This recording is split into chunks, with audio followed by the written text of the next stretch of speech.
In the remote mountains of Colorado, an elite Mexican cartel is about to make the deadliest mistake of their operation. When they set their sights on a seemingly ordinary ranch in Shadow Valley, they believe they're dealing with just another aging veteran living alone on his property. What they don't realize is that Marcus Ghost Riley isn't your average rancher. For 25 years, he was the most lethal Delta Force operative in U.S. military history, leading classified missions that would never see the light of day. Now the cartel is about to learn the hard way that some warriors never lose their edge. Before we jump back in, tell us where you're tuning in from. And if this story touches you, make sure you're subscribed, because tomorrow I've saved something extra special for you. The early morning frost painted the Colorado Rockies in crystalline white as Marcus Riley walked the perimeter of his ranch, his Belgian Malinois scout padding silently beside him. At 58, Riley moved with the fluid grace of someone half his age, each step calculated and precise. 2 decades of combat operations had ingrained situational awareness so deep it was now instinct, his eyes constantly scanning, mind automatically noting changes in his environment.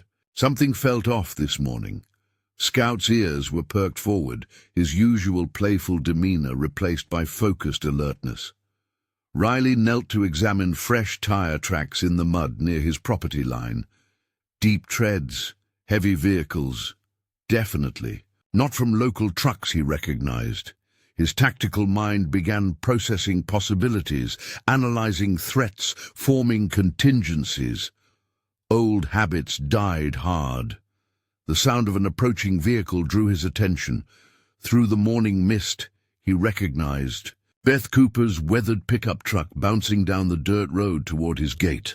Beth, his closest neighbor for the past 5 years, was one of the few people in Shadow Valley he genuinely trusted.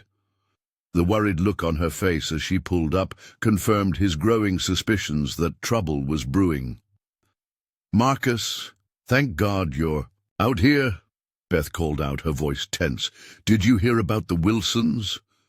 Riley straightened, brushing dirt from his worn jeans. "What about them?" "They're gone.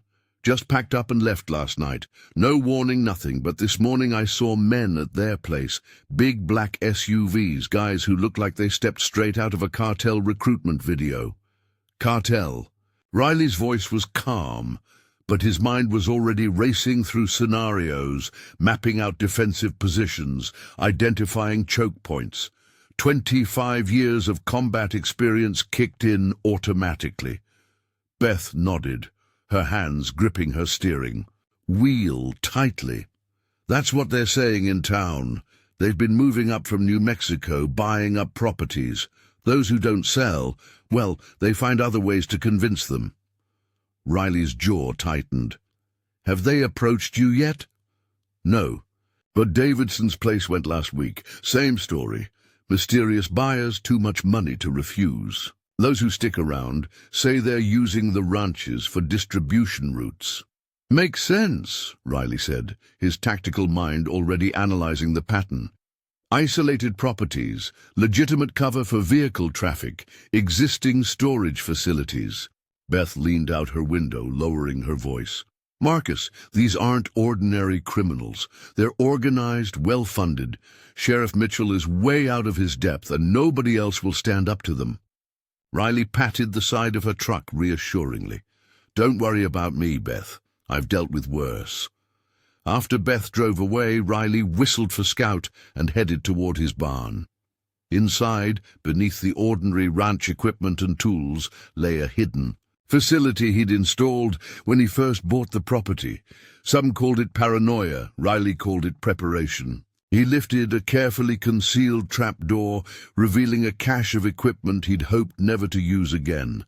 Military-grade communications gear, weapons, tactical equipment, everything he'd need if things went south. His phone buzzed, a text from an old contact in the DEA. "Cartel moving hard and fast. 6 properties taken in last month. Watch your back." Riley moved to his office, pulling out detailed topographical maps of the valley. His property sat at a crucial junction, controlling the main access road and overlooking 3 different approach routes. No wonder they wanted it. Through his window, he watched 3 black SUVs roll past his gate, moving slowly, too slowly. Reconnaissance, marking their next target. "Scout," Riley said quietly, scratching his dog's ears. "They don't know who they're dealing with." He spent the next few hours making calls to old teammates, men who'd fought beside him in places that didn't officially exist, carrying out missions that would never see the light of day. "Phantom, you old ghost," came the gravelly voice of Jake Shadow Martinez. "Been a long time. Time to call in that favor you owe me, Shadow." "How bad is it?" "Cartels moving into the valley, taking ranches, setting up distribution networks. They'll be here soon." A low whistle from the other end. "Need some backup?" "Might not hurt to have the old team together again. One last mission." "You know we're not as young as we used to be." Riley smiled grimly. "Neither are they. Call the others. We've got work to do." By afternoon, his plans were in motion. 4 of his old team members were en route. Martinez, their demolitions expert; Mike Hawk Thompson, their long-range specialist; Sarah Wraith Chen, their communications and cyber warfare expert; and Tom Doc Wilson, their combat medic. Together, they'd face down warlords, terrorists, and armies. A cartel wouldn't know what hit them. Riley walked his property again. As the sun began to set, this time with different eyes, not as a rancher, but as a battlefield commander. Every hill, every tree line, every approach, they could all be used. The cartel thought they were targeting an old man's ranch.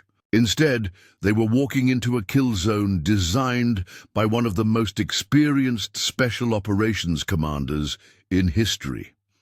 Scout barked suddenly, alerting Riley to more vehicles approaching, the same SUVs from earlier, this time stopping.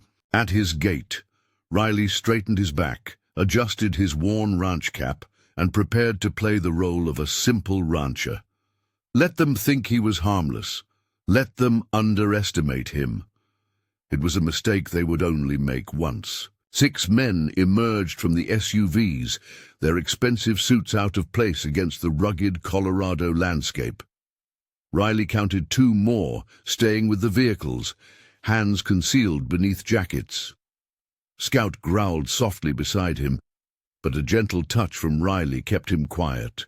Miguel El Coyote Ramirez led the group, his polished boots crunching on gravel as he approached.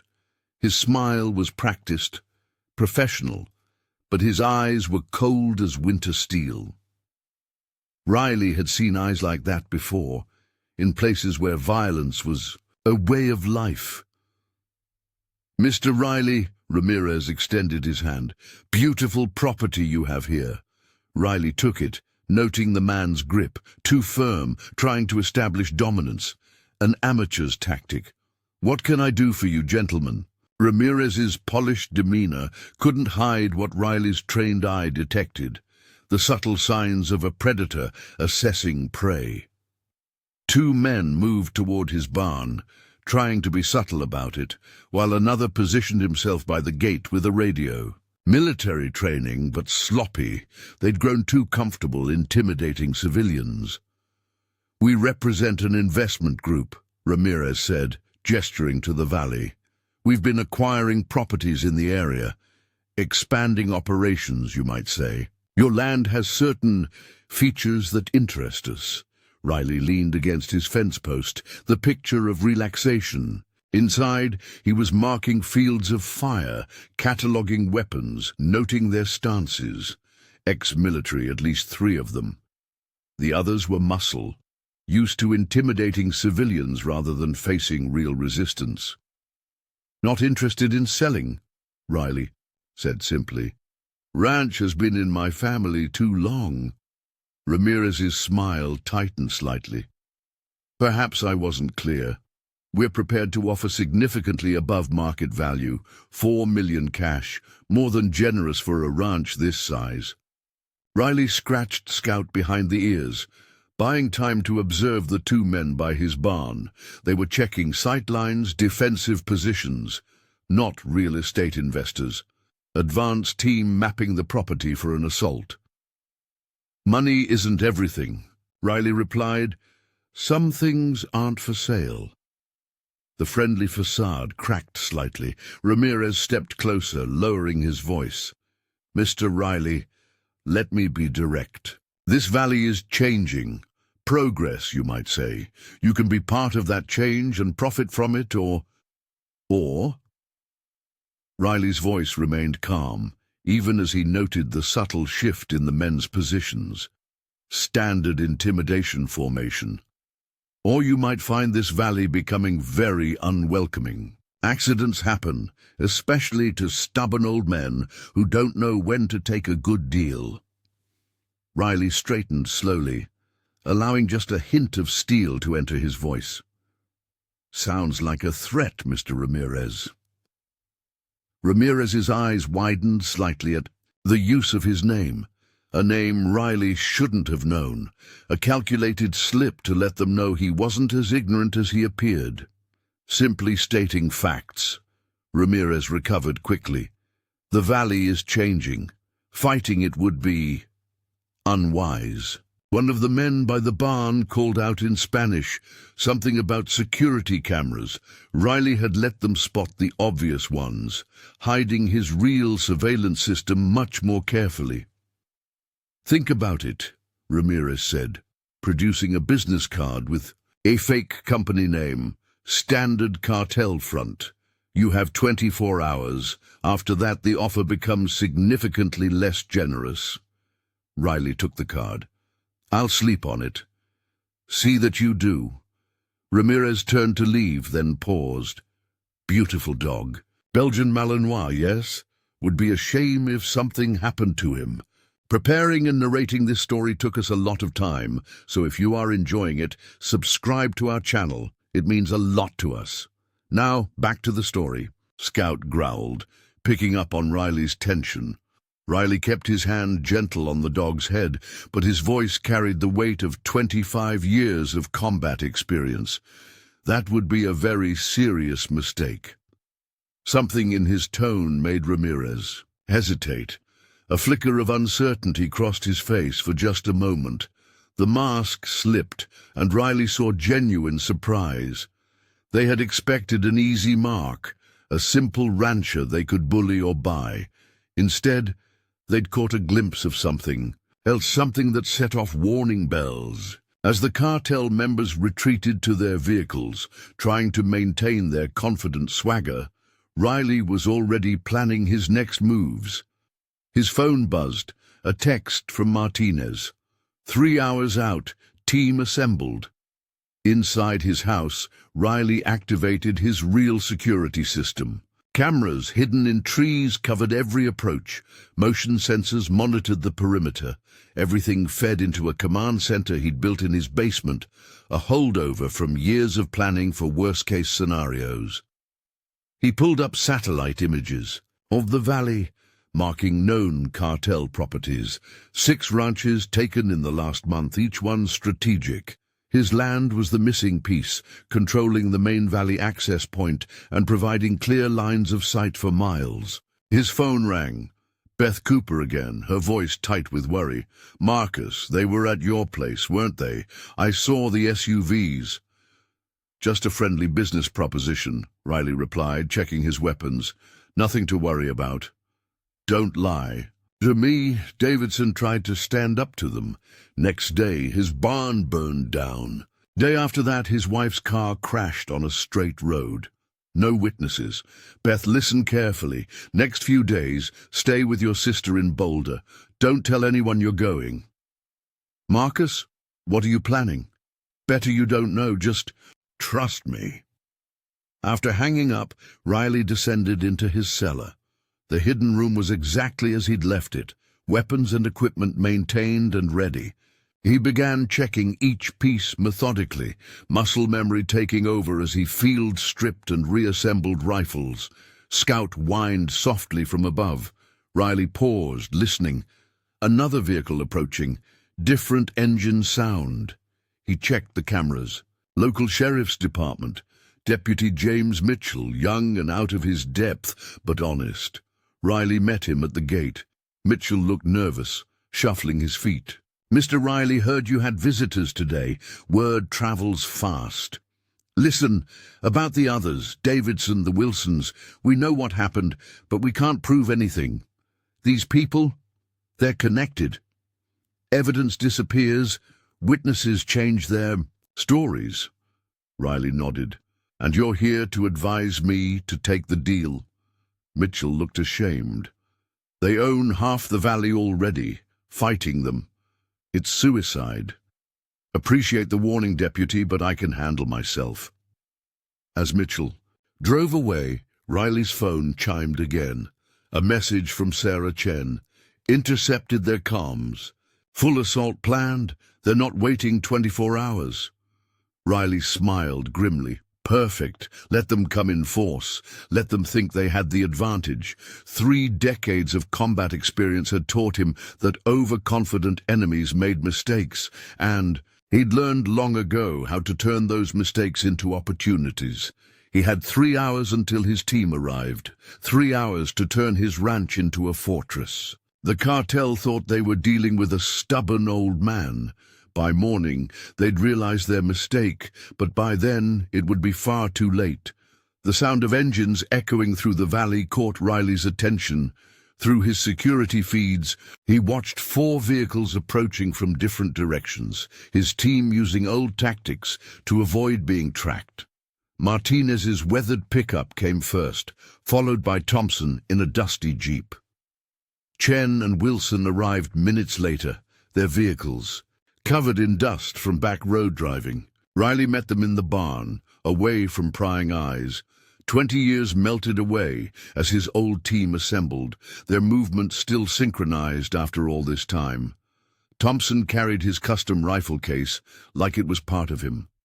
Martinez brought enough explosives to level a small town, all carefully concealed in construction equipment cases. Chen's communication gear looked civilian, but could crack military-grade encryption. Wilson's medical kit was upgraded but familiar. He'd patched them up through worse situations than this. "Just like old times," Martinez said, his voice gruff, but warm. "Though usually we had government backing us up. Government would just slow us down," Thompson replied, already examining the barn structure. "Nice setup, Ghost. Good sightlines, multiple escape routes. You weren't kidding about being ready." Riley spread a detailed map across his workbench. "Cartel's been systematic, taking key properties, establishing distribution routes. They're not just running drugs, they're setting up a permanent operation." Chen connected her laptop, bringing up intercepted communications. "They're professional, ex-military in their ranks, mostly Mexican special forces, but they're arrogant, sloppy with their security. Their mistake." "How many are we dealing with?" Wilson asked, organizing his medical supplies. "Main force is 30 men. Riley pointed to marked locations. 2 separate groups. First team's the muscle. They handle intimidation, arson, accidents. A second team's their professionals, actual combat experience, proper tactical training. Thompson examined the terrain through the barn door. Kill zone's perfect. Natural bottleneck here, high ground advantage. We can funnel them right where we want them. "They'll come in force," Riley warned. "No more pretense of being businessmen. They've got heavy weapons, armor, probably air support." "Good," Martinez grinned, pulling out his demolition plans. "Been a while since we had a proper fight."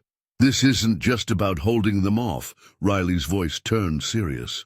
"We end this permanently. Not just here. We shut down their entire operation in the valley." The team sobered, recognizing the tone. It was the voice that had led them through impossible missions, that had brought them all home alive when the odds said otherwise. "Why'd you really come?" Riley asked, looking at each person.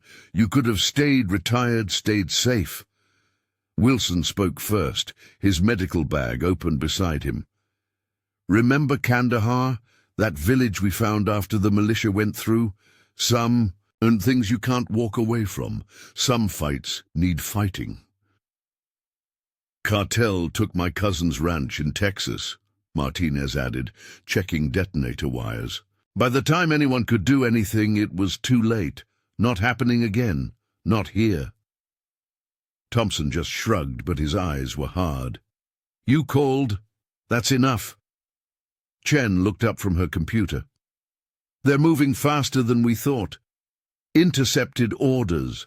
Main force mobilizing for tonight. No warning, no negotiation. They're coming to take the ranch and send a message." "Perfect," Riley smiled grimly. "Let's give them a message of their own." They spent the next hour fortifying key positions. Martinez rigged the main road with explosives that could flip an armored vehicle, while Thompson set up 3 different sniper nests, each covering a different approach. Chen established a command center in Riley's basement, linking their communications and surveillance. "Remember Baghdad?" Thompson asked as they worked. "That night raid that went sideways when the whole city lit up?" Martinez chuckled. "Never saw so much firepower in my life until Ghost called an audible. Turned their own defenses against them," Wilson added. "Still don't know how you knew that would work." "Simple," Riley said, checking ammunition stores. "People get predictable when they think they have the advantage. Cartels the same way. They're used to civilians, used to easy victories. They won't be ready for what's coming." Chen's voice crackled over their earpieces. "Movement at the Wilson place. They're assembling their force. Thermal imaging shows at least 20 vehicles." "They're not subtle anymore," Martinez observed, finishing his last explosive trap. "Coming in like an army," Thompson agreed. "Good. Means they're scared. Scared men make mistakes." The sun was setting now, casting long shadows across the valley. Riley stood with his team on the porch, watching the day fade. They were no longer young warriors, but age had brought something else. Experience, patience, the kind of wisdom that only comes from decades of combat. "Thompson, I want you in. The South Ridge Tower. Best sightlines, and they won't expect anyone up there," Riley directed. "Martinez, rig the barn for remote detonation. Make it look like a tempting target. Chen, keep monitoring their comms. The moment they split their forces, we take advantage. Wilson, medical station in the basement, but be ready to move. This gets hot. We'll need you mobile." Each team member nodded, understanding their roles without need for further explanation. This wasn't their first impossible mission, just maybe their last one. "One more thing," Riley added, his voice carrying the weight of command. "We're not just defending a ranch. We're defending every family in this valley, every person these bastards would victimize. We do this right, we do it clean, and we do it permanent." As his team moved to their positions, Riley checked his weapons one final time. Scout sat beside him, alert and ready.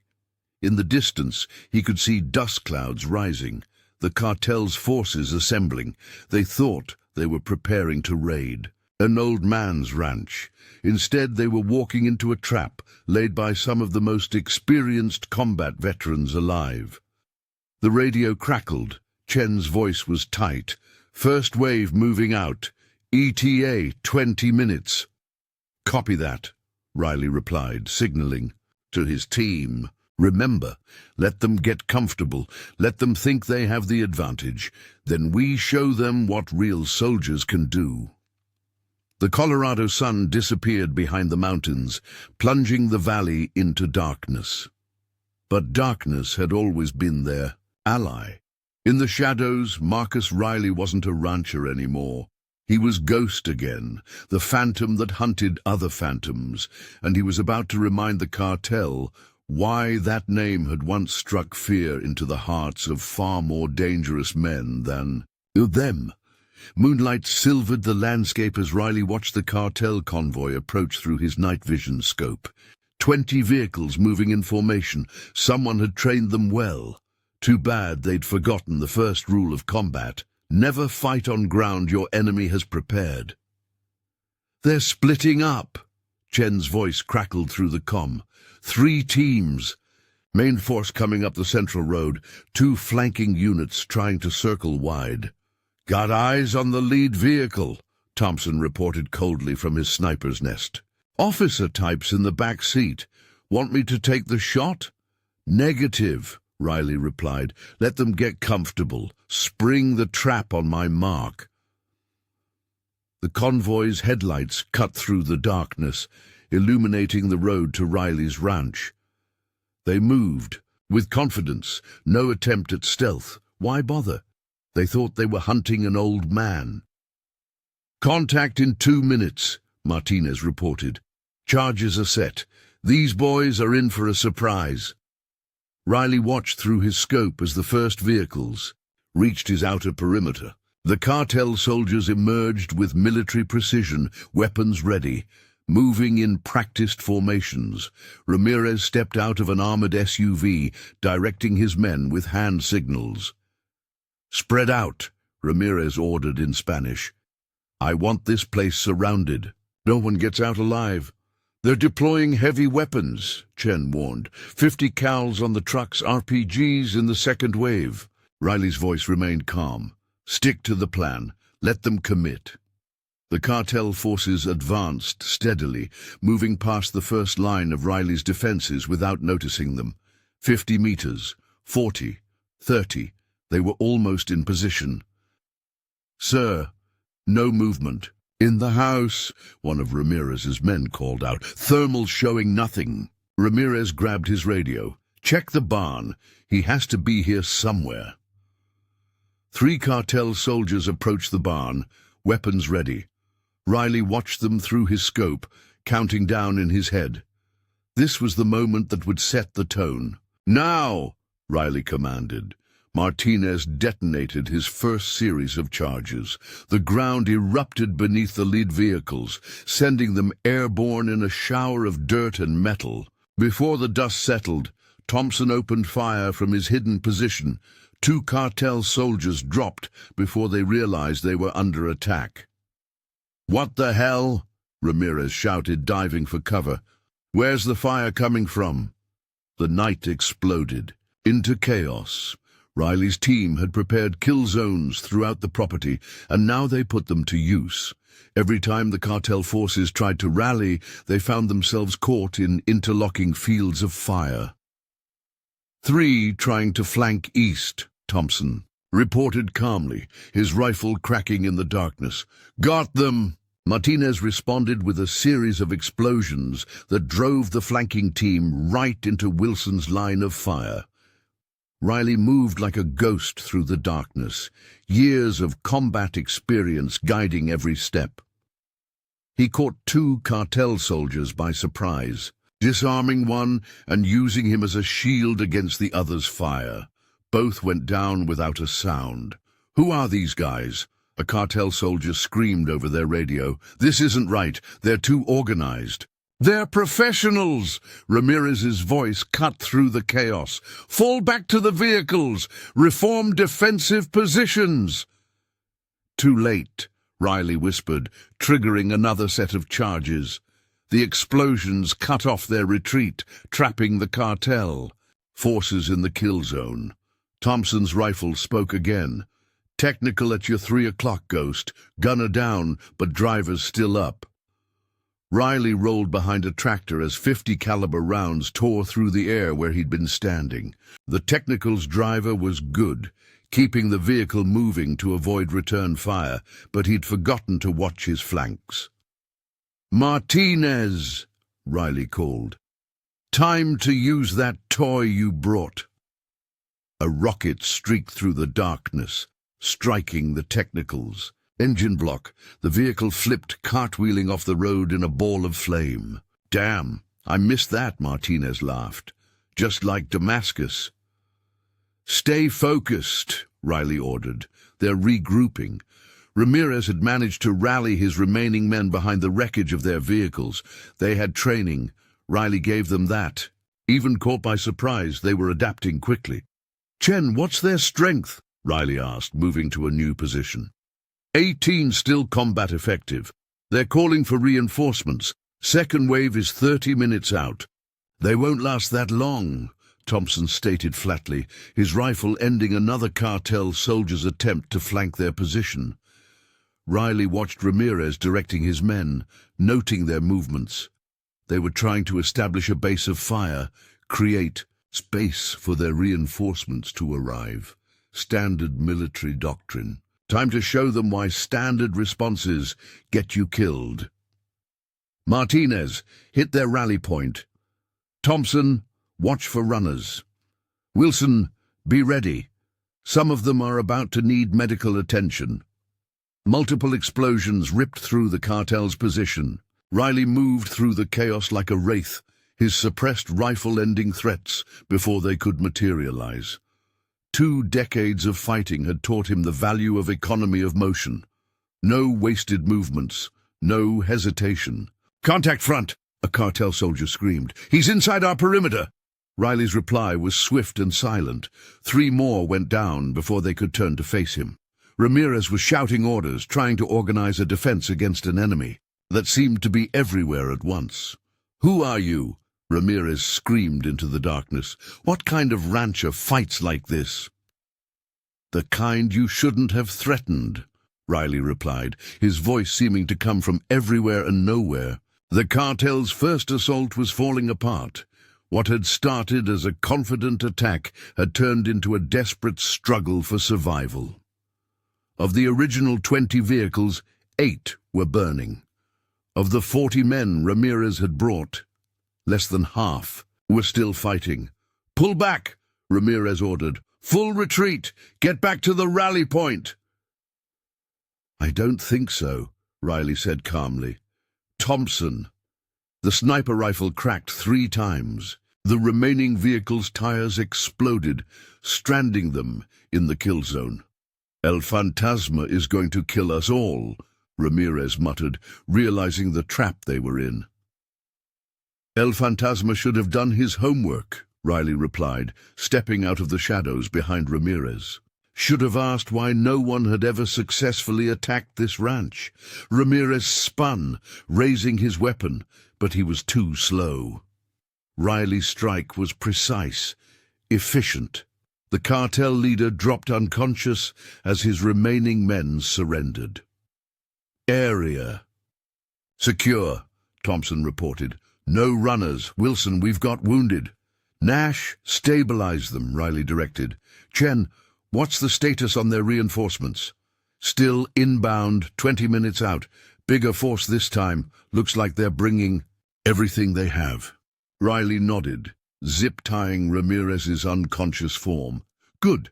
Let them come. First wave was just to remind us of what we can do. Next wave is where we show them who we really are. The aftermath of the first battle left Riley's ranch eerily quiet. Burning vehicles cast orange glows across the Colorado night, while zip-tied cartel soldiers sat under Wilson's watchful eye. Ramirez was starting to stir, his face showing the dawning realization of just how badly they'd miscalculated. 16 prisoners, Wilson reported, finishing another field dressing. 3 critical but stable rest are walking wounded. Precise. Work, even by our standards. Riley knelt beside Ramirez, who glared up at him with a mixture of fear and defiance. Now then, Riley said quietly, let's talk about El Fantasma. Go to hell, Ramirez spat, then switched to Spanish, cursing. Your choice, Riley replied in perfect Spanish, shocking Ramirez into silence. But your reinforcements are coming into my kill zone in less than 15 minutes. Would be a shame if they made the same mistakes you did. Chen approached, laptop in hand, intercepted their communications. El Fantasma is coming personally. He's pissed, bringing in heavy weapons, professional contractors. This isn't going to be like the first wave. Ramirez laughed, a harsh sound. You're all dead. El Fantasma doesn't leave witnesses. He'll burn this whole valley to get to you. How many? Riley asked calmly. Enough to kill you 10 times over, Ramirez sneered. Former Mexican Special Forces, Colombian mercenaries, Cartels' best killers. Riley cut him off. I meant, how many families have you terrorized? How many ranches have you taken? How many accidents have you arranged? The question caught Ramirez off guard. For just a moment, his arrogance cracked, showing uncertainty beneath. Thompson, Riley called. What do you see? The sniper's voice crackled over their comms. Multiple vehicles, different approach vectors. They're being smart this time. Thermal shows at least 40 troops, maybe more. Multiple heavy weapons. Teams, they're spreading out. Won't fall for the same trap twice, Martinez added. Riley turned back to Ramirez. Last chance. Help us end this with minimal bloodshed, or watch more of your men die needlessly. You don't understand what you're dealing with, Ramirez said, his voice dropping. El Fantasma. He's different. He enjoys the violence, the killing. You should run while you can. Already met men like him, Riley replied, standing. In places much worse than this, they're all the same in the end. Chen's voice cut through the night. First elements reaching the outer perimeter. They're moving slower, checking for traps. Riley moved to his team, their faces illuminated by burning wreckage. They'll come from multiple directions this time, looking to overwhelm us with numbers and firepower. Thompson, I want you mobile. Change positions after every few shots. Martinez, time for the secondary charges. Chen, keep their comms scrambled. Wilson, I know. The medic nodded toward the prisoners. Keep them secure. Keep them alive. Remember, Riley added, they're expecting us to be tired, maybe wounded. They think the first fight cost us.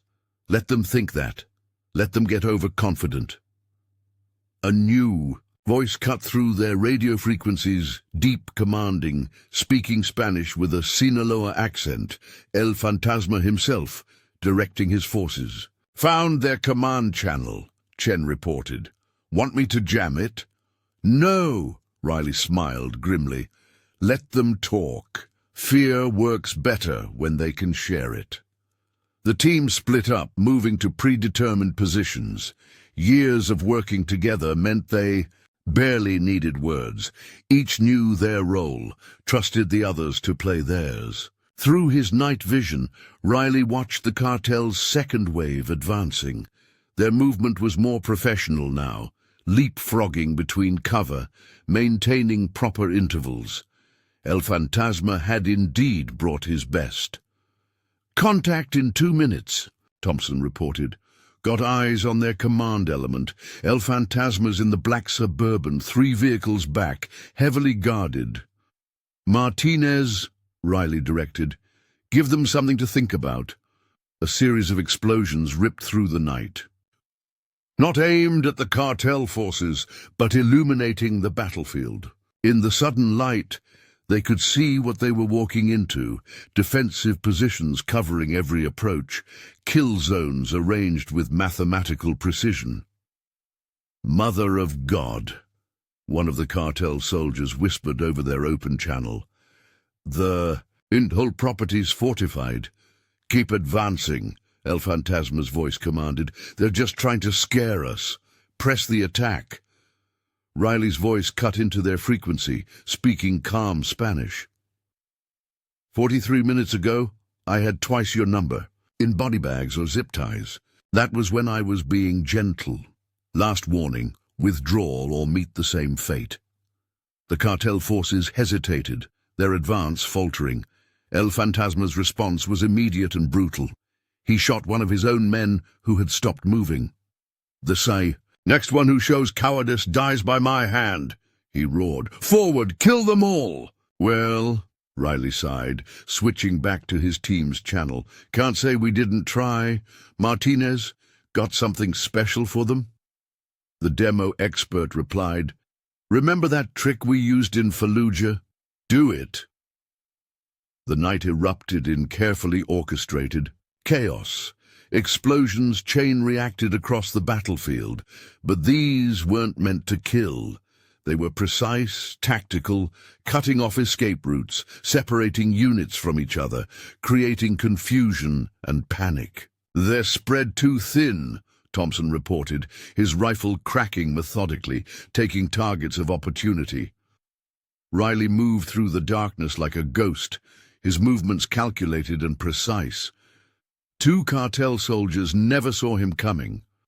One moment they were advancing, the next they were unconscious. Who are you people? El Fantasma's voice roared over the radio. Riley's response was cold and precise.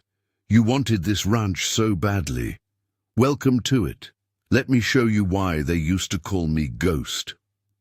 The battle was about to enter its true phase.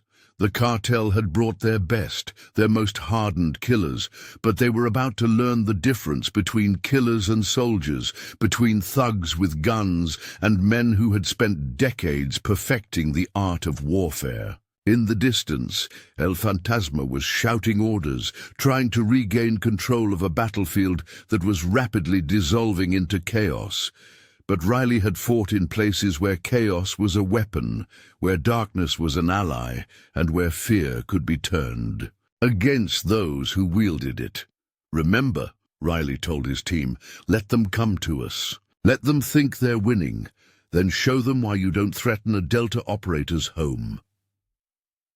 The real battle was about to begin, and this time there would be no holding back. El Fantasma's assault hit like a thunderstorm. Automatic weapons. Fire lit up the night, heavy-caliber rounds tearing through Riley's outer defenses. His forces moved with professional precision, using suppressing fire to cover their advance.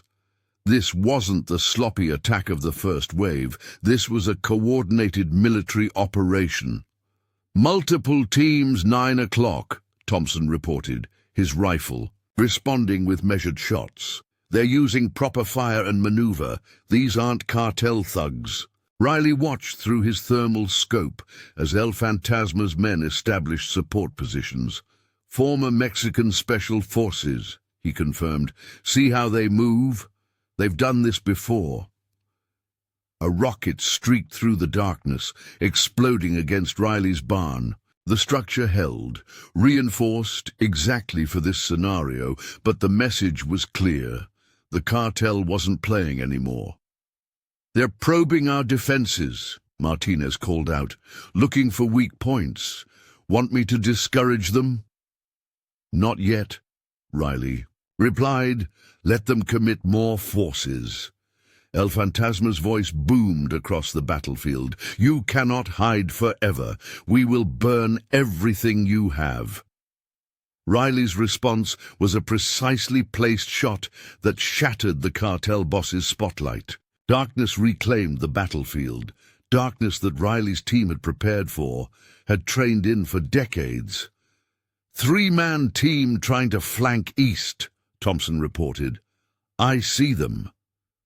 Martinez, give them something to think about. A series of charges detonated, not to kill, but to herd. The flanking team found themselves pushed right into Wilson's field of fire. His suppressed MP5 spoke 3 times. 3 bodies hit the ground. They're coordinating better now, Chen warned. Multiple channels, encrypted comms. These guys are professionals. Riley moved like a shadow through his property, every step calculated. 2 cartel soldiers were setting up a machine gun nest. Good position, good fields of fire. They never saw him coming. The first went down to a throat strike, the second to a precision takedown he'd learned in advanced hand-to-hand combat. Command, vehicle moving, Thompson called out. El Fantasma repositioning, strong security detail. Let him, Riley replied. He's looking for a pattern. Let's give him one. The battle shifted into a new phase. El Fantasma's men were good. They'd clearly fought in urban combat before, but Riley's team had written the book on this kind of warfare. Every time the cartel forces thought they'd found an advantage, it turned into a trap. RPG team at your 2 o'clock, Chen shouted. Riley rolled behind cover as rockets screamed overhead. The explosions were massive, professional-grade weapons. These weren't street thugs with black market gear. This was military hardware. Thompson, priority target. Take out those RPGs. Bit busy, the sniper grunted. Got 3 teams trying to flank my position. Martinez, on it. More explosions lit up the night. The RPG team disappeared in a controlled blast that sent their weapons flying but left them alive. Precision demolitions work that only decades of experience could achieve. El Fantasma was getting frustrated. His men were dying or being captured, yet they couldn't seem to get a solid fix on their opponents. Every advance met resistance from unexpected angles. Every tactical advantage evaporated before they could exploit it. "Push forward," he commanded. "There are only 5 of them. We have the numbers." "Numbers don't mean much against ghosts," Riley's voice cut through their command channel. "How many men are you willing to lose tonight?" A burst of automatic fire answered him. Riley didn't flinch. He'd already moved from that position, anticipating the response. 2 more cartel soldiers went down to precise shots from his suppressed rifle. "West sector's getting heavy," Wilson reported. "They're making a serious push." "That's their feint," Riley replied. "Thompson, watch the east. That's where their real attack's coming." Sure enough, while one team pushed aggressively from the west, their best operators were moving quietly through the eastern approach. It was a solid tactic, one that would have worked against most opponents. "Count 12, Thompson said quietly. "Elite team moving like professionals. These are their best." "Good," Riley replied. "Martinez, Wilson, shift east. Thompson, hold your fire until my mark. Let's show them what real professionals can do." The elite cartel team moved with impressive skill, using every bit of cover, maintaining perfect spacing. They were halfway to their objective when Riley sprung his trap. Martinez's charges illuminated the night, not damaging but disorienting. Before the cartel operators could adjust their night vision, Thompson opened fire from his elevated position. Every shot found its mark, not killing, but disabling, taking out knees and shoulders with surgical precision. "Clear them up," Riley ordered, and Wilson moved in with swift efficiency, securing the wounded operators. El Fantasma's voice was tight with barely controlled rage. "Who are you people?" "You really should have done your research," Riley replied calmly. "Asked around about who owned this ranch, about why no one had ever successfully attacked it." A new sound cut through the night.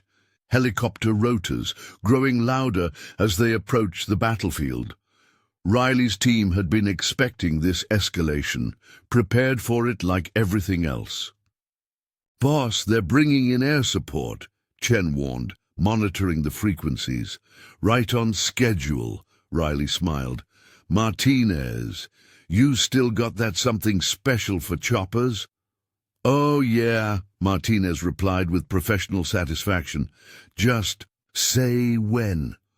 The helicopter swept in low, its spotlight cutting through the darkness. The door gunner opened up with a minigun, stitching a line of destruction across Riley's property, but the team had prepared for this too. "Now!" Riley commanded. Martinez triggered a specialized charge, not an explosion, but a massive flashbang designed specifically for aircraft. The helicopter pilot, momentarily blinded, yanked the stick back. The sudden move threw off the gunner's aim. "Thompson!" The sniper's rifle cracked once. The spotlight exploded, plunging the helicopter back into darkness. 2 more precise shots disabled the minigun. "You can land safely," Riley broadcast to the pilot, or you can crash. Your choice. The helicopter retreated, its pilot choosing wisdom over valor. On the ground, El Fantasma was shouting orders with increasing desperation. His elite team was down, his air support driven off, and his men were losing cohesion. "How many more men are you willing to sacrifice?" Riley asked over their channel. "How many bodies before you realize you've made a mistake?" The response was immediate, a massive barrage of automatic weapons fire, but Riley had already moved, ghosting through the darkness to a new position. 20 years ago, they'd called him Ghost because he could appear anywhere, strike without warning, vanish before the enemy could respond. Tonight, he was reminding them why. El Fantasma's voice cut through the chaos with cold fury. "Burn everything. Burn it all to the ground." His men deployed incendiary weapons, trying to deny Riley's team their carefully prepared positions. The night lit up with phosphorus and thermite, turning the battlefield into a hellscape of fire and smoke. "They're getting desperate," Thompson observed, relocating as flames consumed his previous sniper nest. "Making mistakes," Riley warned. "Careful. Desperate men are unpredictable." "Chen, what are you seeing?" "They're splitting into 3 groups. Main force still pushing center, but they're deploying their best units wide, trying to flank through the burning zones." A massive explosion rocked the ranch house as the cartel deployed satchel charges against the outer walls. The reinforced structure held, but the message was clear. They were done probing and ready to destroy everything.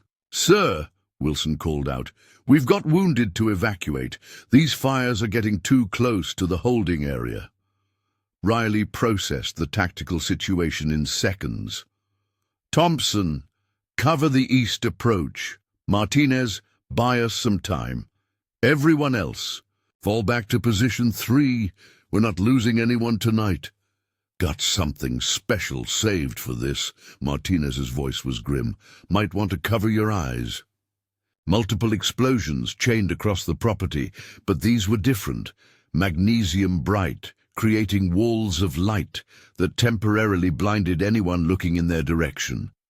In the confusion, Riley's team executed a fighting withdrawal, moving their prisoners and wounded to a fortified storm cellar they'd prepared for exactly this scenario. "They're pushing hard on the west side," Thompson reported, his rifle cracking steadily.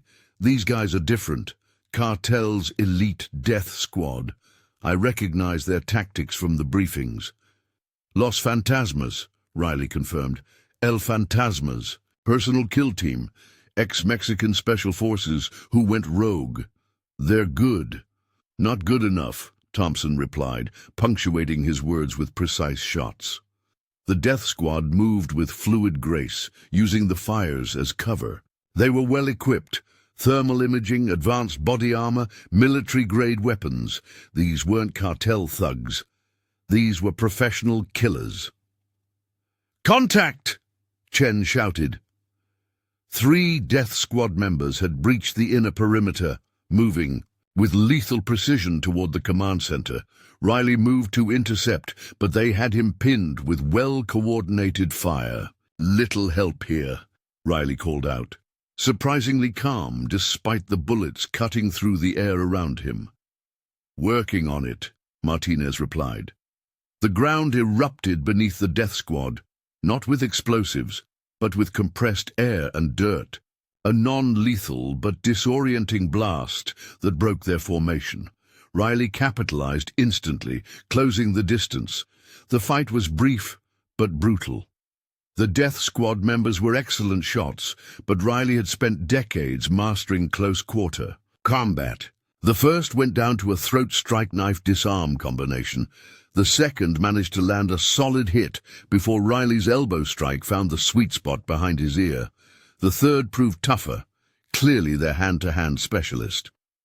"Impressive," the man said in accented English, squaring up with a fighter's stance. "But you're still just an old man." Riley's response was a lightning-fast combination that ended with the specialist unconscious on the ground. "Age and treachery, kid." "We've got a problem," Chen cut in. "They're bringing up something big. Thermals showing. Oh hell, they've got a technical with a heavy autocannon." The sound of the 20-millimeter cannon split the night, its rounds powerful enough to punch through Riley's reinforced walls. This wasn't about taking the ranch anymore. This was about complete destruction. "Thompson, can you get a shot?" "Negative," the sniper replied. "They've got it too well protected. Need a new angle." Riley thought fast. The cannon was devastating, but it had weaknesses. "Martinez, remember Serbia? That arms depot, the one with the tanks?" "Yeah, that was." Oh, I like where this is going. "Can you do it?" "Just like old times, boss. Give me 2 minutes." El Fantasma's voice boomed across their comms. "You see, this is what happens to those who resist. We will reduce this place to ash." The autocannon continued its devastating barrage, but Riley had fought against worse. "Chen, patch me into their frequency. Time to explain something to our friend." "Channels open." Riley's voice was cold and professional. "That's an impressive gun. Russian-made, probably stolen from a military depot. Very effective against buildings. Not so great against what's coming." "You're finished!" El Fantasma shouted. "Look to your left." The cartel boss did, just in time to see Martinez's surprise. The old barn, which they thought was just burning, suddenly revealed its secret. The entire structure had been rigged as a massive directional blast, focusing its force right at the technical. The explosion wasn't meant to destroy. That would have been too dangerous. Instead, it created a massive pressure wave that overturned the vehicle, rendering the cannon useless and sending El Fantasma's men scrambling for cover. "That was our excuse to keep things civil," Riley announced. "Push any harder and we stop being nice." "Kill them all!" El Fantasma screamed, but there was an edge of fear in his voice now. His men were dying or surrendering, his best units were down, and his heavy weapons were being systematically eliminated. "Boss!" Wilson called out. "Got movement in the tree line. Looks like they're bringing up their reserve force." "Good," Riley replied. "About time they committed everything. Thompson, you know what to do." The sniper's rifle began its deadly work, not killing, but methodically disabling vehicles, weapons, and equipment. Each shot was calculated to reduce the cartel's options, to force them into predictable responses. "They're pulling back," Chen reported, regrouping around their command vehicle.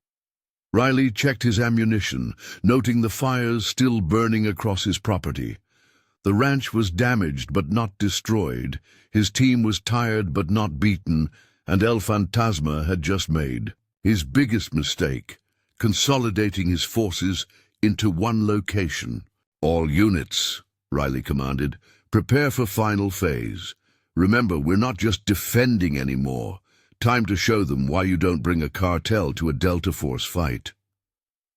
The night was about to get much worse for El Fantasma and his men. They thought they were winning by forcing Riley's team to fall back. Instead, they were walking right into the trap he'd been setting up since the beginning. Riley watched El Fantasma's forces consolidate around their command vehicle. Exactly where he wanted them. The cartel boss thought he was being smart, concentrating his remaining strength.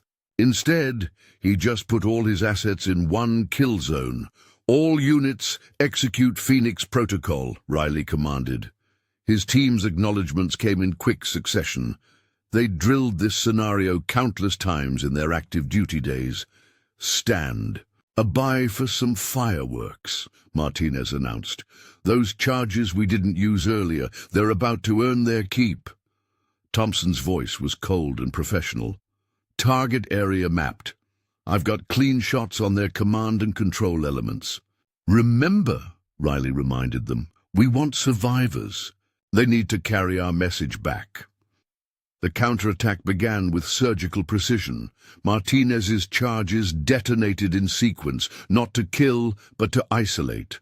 Walls of fire and smoke cut off escape routes, channeling the cartel forces exactly where Riley wanted them. "What are they doing?" El Fantasma demanded, watching his carefully positioned men suddenly trapped in overlapping fields of fire. "Teaching you about real combat," Riley replied over their channel. "Pay attention, this is how professionals work." Thompson's rifle spoke first, taking out their communications array with 3 precise shots. Next went their vehicle engines, each disabled with methodical efficiency. The cartel forces were now deaf, blind, and immobile. "You think this changes anything?" El Fantasma shouted, but his voice carried an edge of panic. "I have more men, more resources." "Not anymore," Riley replied as Chen's electronic warfare suite kicked in, flooding their frequencies with static. "Right now, your reinforcements are being intercepted by state police. Amazing what happens when someone provides actionable intelligence about cartel movements." The cartel boss's response was predictable, ordering his men to attack in all directions. But Riley's team had trained for exactly this scenario. They moved like ghosts through the smoke and chaos, appearing and disappearing at will. "Contact! Front!" a cartel soldier screamed, firing at shadows. Riley was already gone, his precise strikes devastating. 3 more went down before they realized where he was, and by then he'd moved again. "They're not human," another soldier cried out in Spanish. "They're everywhere." "Keep fighting," El Fantasma commanded, but his authority was crumbling. His men were experienced soldiers, but they'd never faced anything like this. An enemy that seemed to materialize from nowhere, strike without warning, and vanish before they could respond. "Sir," Chen's voice crackled over the comms, "they're breaking formation east sector, starting to run." "Heard them," Riley ordered. "Thompson, discourage any heroes."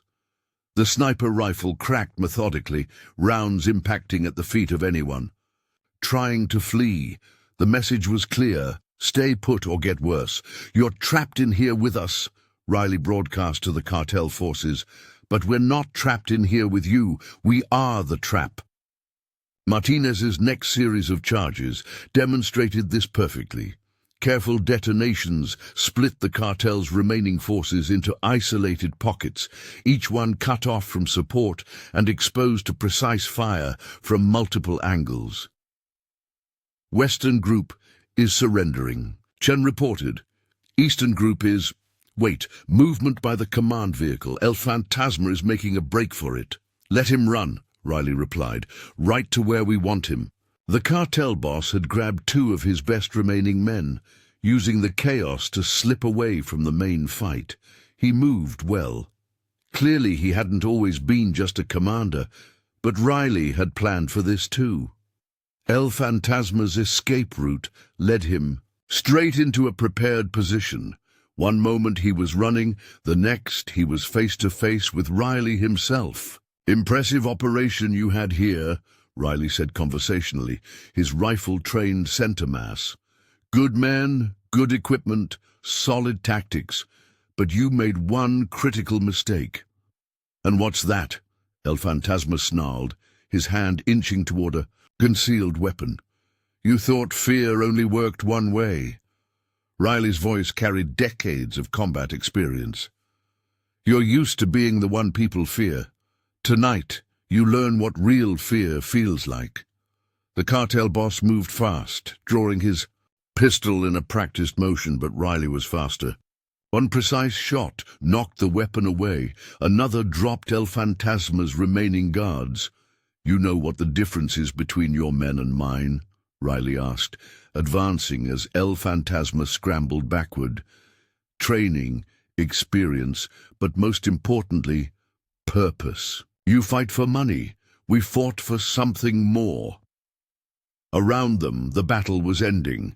Most of the cartel forces had surrendered, realizing the futility of their position. Those still fighting were being systematically isolated and neutralized. "Do you know why they called me Ghost?" Riley asked, his voice carrying across the battlefield. "Not because I was hard to find, because by the time you did find me, it was already too late. El Fantasma made his final mistake, reaching for a backup weapon. Riley's response was instantaneous and precise. The cartel boss collapsed, clutching his shoulder, his face registering shock at how quickly it had happened. "Gather the survivors," Riley commanded his team. "I want them to hear this clearly." As his team rounded up the remaining cartel forces, Riley stood before them, his presence commanding absolute attention. These weren't just defeated soldiers, they were witnesses to something they'd never seen before. "You're alive because we chose precision over power," Riley announced. "You'll remain alive as long as you remember this lesson. This valley is protected, not by cops, not by guns, but by something far more dangerous. Men who've spent their lives learning how to fight. Smarter, not harder." "Police forces approaching from the south," Chen's voice came over the comm. 10 minutes out." "Perfect timing," Riley replied. He turned back to the captured cartel forces. "You have a choice now. Stay and face American justice or run back to your bosses. Either way, spread the word. The next cartel that tries to take this valley won't get the gentle treatment you got tonight." El Fantasma, still clutching his wounded shoulder, looked up at Riley with a mixture of fear and respect. Who are you, really?" Riley smiled grimly. "Just a rancher protecting his land. But before that, I was the ghost that haunted better men than you. Remember that the next time someone suggests moving into this territory." As police lights began to color the horizon, Riley's team prepared to fade away. They'd done what they came to do, not just defend a ranch, but send a message that would echo through cartel ranks for years to come. Dawn was breaking over the Colorado mountains, revealing the full extent of the night's battle. Burning vehicles dotted Riley's property, their smoke mixing with the morning mist. The 37 captured cartel members sat zip-tied in groups, watched over by Wilson, while Martinez and Thompson secured the perimeter. The fight was over, but the real work was just beginning. "State Police ETA 3 minutes, Chen reported from her command post. "FBI about 20 minutes behind them. They're very interested in our guests." Riley surveyed his ranch, calculating damages with a tactical eye. The barn was scorched but standing. Its reinforced structure had done its job. The house had taken heavy fire but remained structurally sound. His defensive positions, carefully built over years, had proven their worth. "Sir," Wilson called out, kneeling beside El Fantasma, "he's stabilized, but he'll need a hospital eventually." The cartel boss looked up at Riley, his arrogance replaced by something closer to respect. "You could have killed us all." "Wasn't the point," Riley replied, checking the zip ties. "Dead men don't carry messages. You're going to tell every cartel from here to Sinaloa what happened tonight." Police sirens echoed through the valley. Riley turned to his team. "Thompson, Martinez, fade back. No need to complicate things with extra questions. Wilson, you're our medic handling prisoners. Chen, wipe everything sensitive. I'll handle the locals." Sheriff Mitchell's convoy arrived first. 4 patrol cars and 2 tactical units. The sheriff stepped out, his face a mixture of shock and awe as he surveyed the battlefield. "Jesus Christ, Riley," Mitchell breathed, "when we got reports of explosions and gunfire. What happened here?" "Had some uninvited guests," Riley replied calmly. "They didn't take rejection well." Mitchell walked the perimeter, taking in the disabled vehicles, the captured cartel members, the precision damage to specific targets. This wasn't just a firefight. This was something else. "They came looking for an easy target," Riley explained. Found something else instead. Your FBI friends will be interested in this bunch. They're part of the group that's been terrorizing the valley, the ones we couldn't touch because we could never prove anything. Mitchell's eyes narrowed. Looks like you proved plenty. Wilson approached, his medical kit in hand. Sheriff, got some wounded here that need attention. Nothing critical, but they should see a hospital. Mitchell keyed his radio, calling for ambulances. His deputies began processing the scene, their expressions a mix of professional duty and barely concealed amazement. Every cartel member was alive, injured in precise, non-lethal ways that spoke of extraordinary skill. Your guests have been busy, Mitchell noted, examining ID cards and weapons. Mexican Special Forces gear, high-end communications equipment, military-grade weapons. This is bigger than we thought. Check the barn, Riley suggested. Found some interesting paperwork. Might help with your other investigations. Chen had planted the intelligence carefully. Documents linking the cartel to local crimes, property, seizures, and accidents that had plagued the valley. Enough evidence to unravel their entire operation. El Fantasma watched the law enforcement activity with cold eyes. This changes nothing. The cartel will do exactly what we tell them, Riley cut him off. Because if they don't, next time we won't be so gentle. Imagine what we could do if we actually wanted to kill people. FBI vehicles began arriving, serious-looking agents in tactical gear, evidence response teams, and senior investigators. Riley noted their approach patterns, their weapon handling. These weren't desk jockeys. They'd sent their A-team. Mr. Riley, a female agent approached, her badge identifying her as Special Agent Sarah Martinez. We're going to need a statement about what happened here.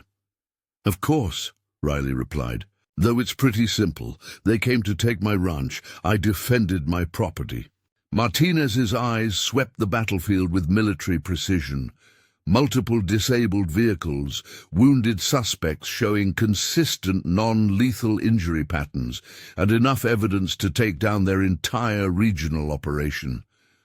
That's a night's work for one rancher. Grew up hunting, Riley shrugged. Got lucky. Lucky? Martinez raised an eyebrow. We've been building a case against these people for months. Couldn't get near them. Then in one night, you not only defeat their entire assault force, but hand us actionable intelligence on a silver platter. Sometimes things just work out. The agent clearly didn't buy it, but she was professional enough not to push. We'll need to process the scene, forensics, photographs, witness statements, you understand. Take all the time you need, Riley replied. Just watch the north field.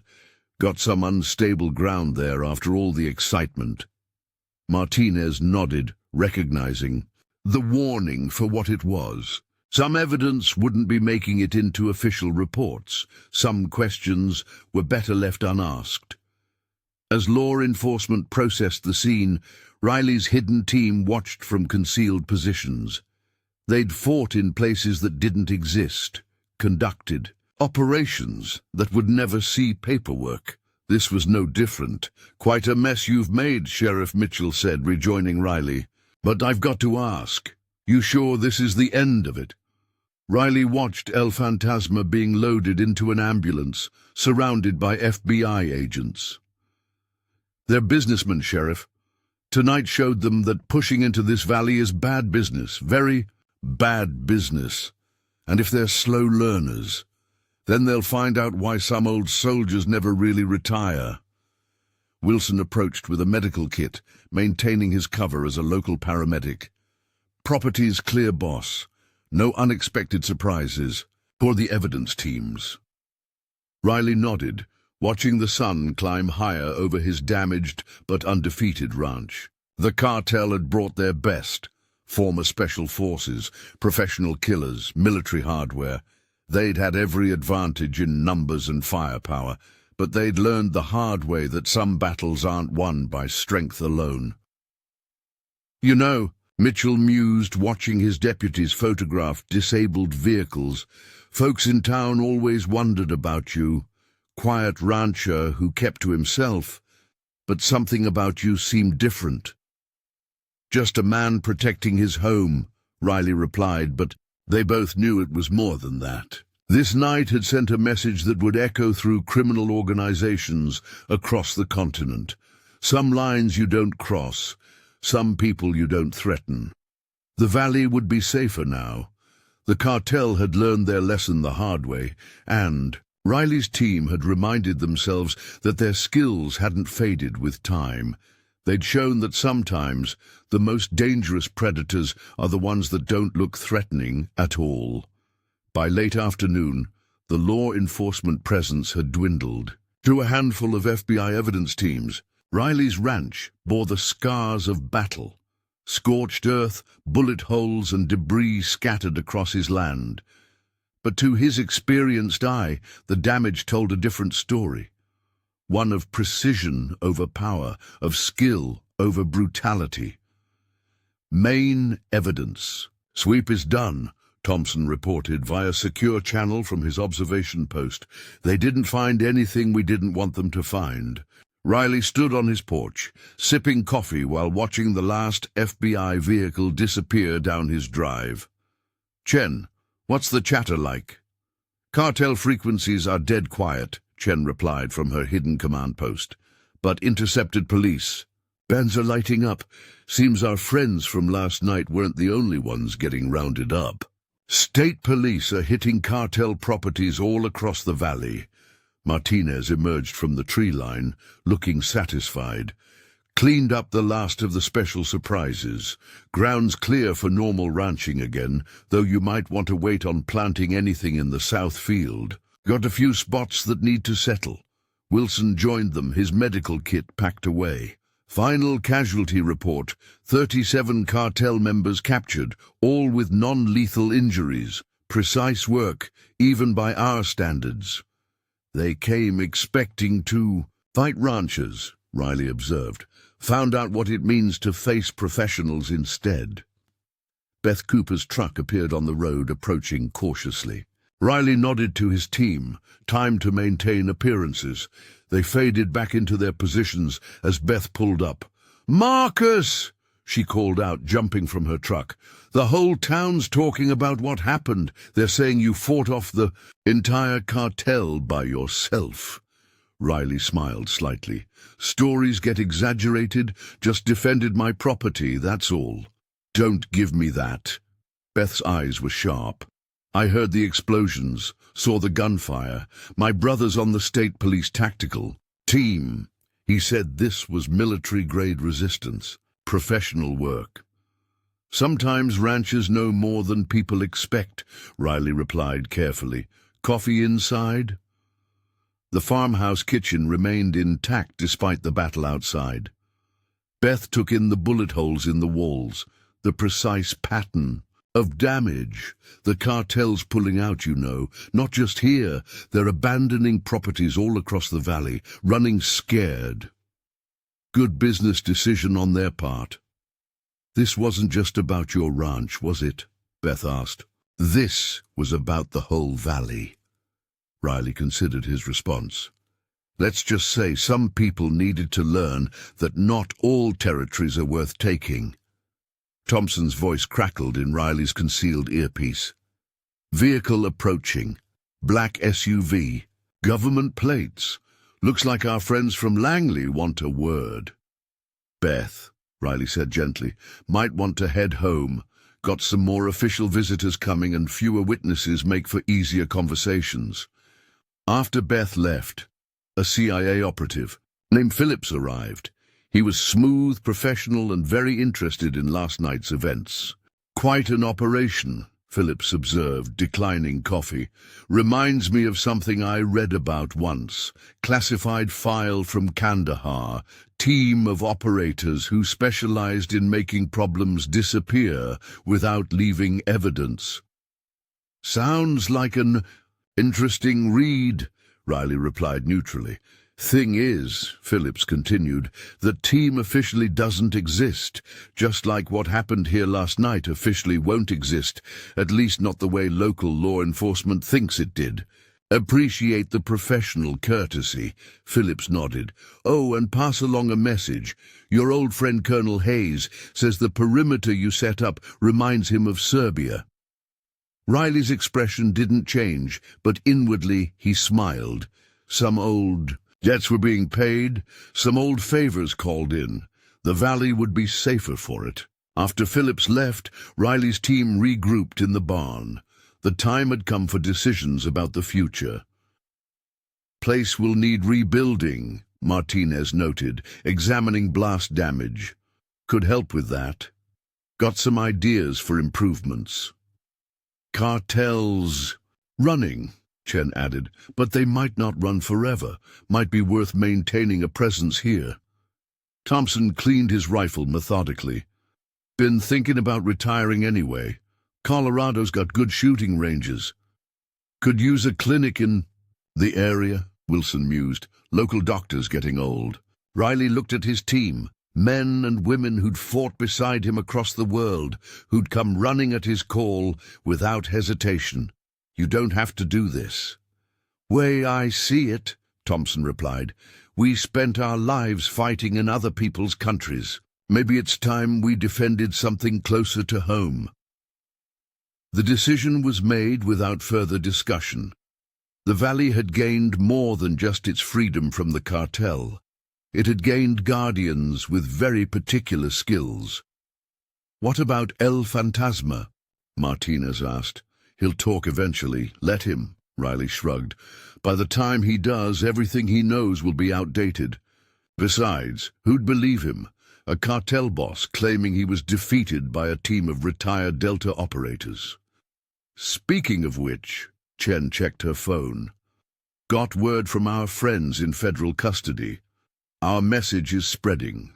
3 other cartels have already pulled back operations from neighboring counties. Seems nobody wants to risk running into the ghosts of Colorado. Riley walked his property one last time as the sun set. The damage would be repaired, the signs of battle would fade, but something fundamental had changed. The valley had been marked, not as an easy target, but as a place where shadows fought back, where threats were met with precision and skill instead of brute force. Quite a change from retirement, Wilson observed, joining him. Going to miss the quiet life. Who says it has to change? Riley replied. Ranch still needs running, land still needs tending. We just might have some extra activities on the side. The team shared a knowing look. They'd spent their lives in the shadows, fighting battles most would never know about. Now they had a chance to use those skills for something more personal. Protecting a home, a community, a way of life. Scout padded up, alert as ever. The Belgian Malinois had proven his worth during the battle, warning of flanking movements, keeping prisoners in line. Now he stood ready, as if knowing this wasn't the end, but a new beginning. You know, Martinez said thoughtfully, those cartel properties they're abandoning might be worth looking into at the auction. Good tactical positions. Riley smiled. The soldier in him appreciated the strategy, controlling key terrain, establishing a security perimeter around the valley. The rancher in him liked the idea of keeping good land in the right hands. One thing's for sure, Thompson added, his sniper's eyes scanning the horizon. Nobody's going to look at this valley the same way again. Sometimes the deterrent is the unknown, the possibility that behind every rancher, every farmer, might be something more dangerous than they appear. The Colorado sunset painted the sky in shades of purple and gold, the same colors it had shown 24 hours ago when the cartel had thought they were attacking a simple rancher. They'd learned their lesson the hard way. Some wolves don't need to bare their teeth to be deadly. Some warriors don't need uniforms to be lethal. And some valleys are protected by more than just mountains. A week after the battle, Shadow Valley began showing subtle signs of change. The Wilson place, previously occupied by cartel forces, was being surveyed by Thompson, his trained eyes seeing more than just abandoned buildings. Riley watched his old friend walking the property, marking sightlines and defensive positions with the same precision he'd once used in combat zones. Ridge overlooks 3 major access roads, Thompson reported later that evening in Riley's rebuilt barn. Clear views for 2 miles in every direction. Previous owners had to leave in a hurry, left file cabinets full of cartel documentation. Martinez looked up from his blueprints of the valley. County auctions next week. Most of these properties will go cheap.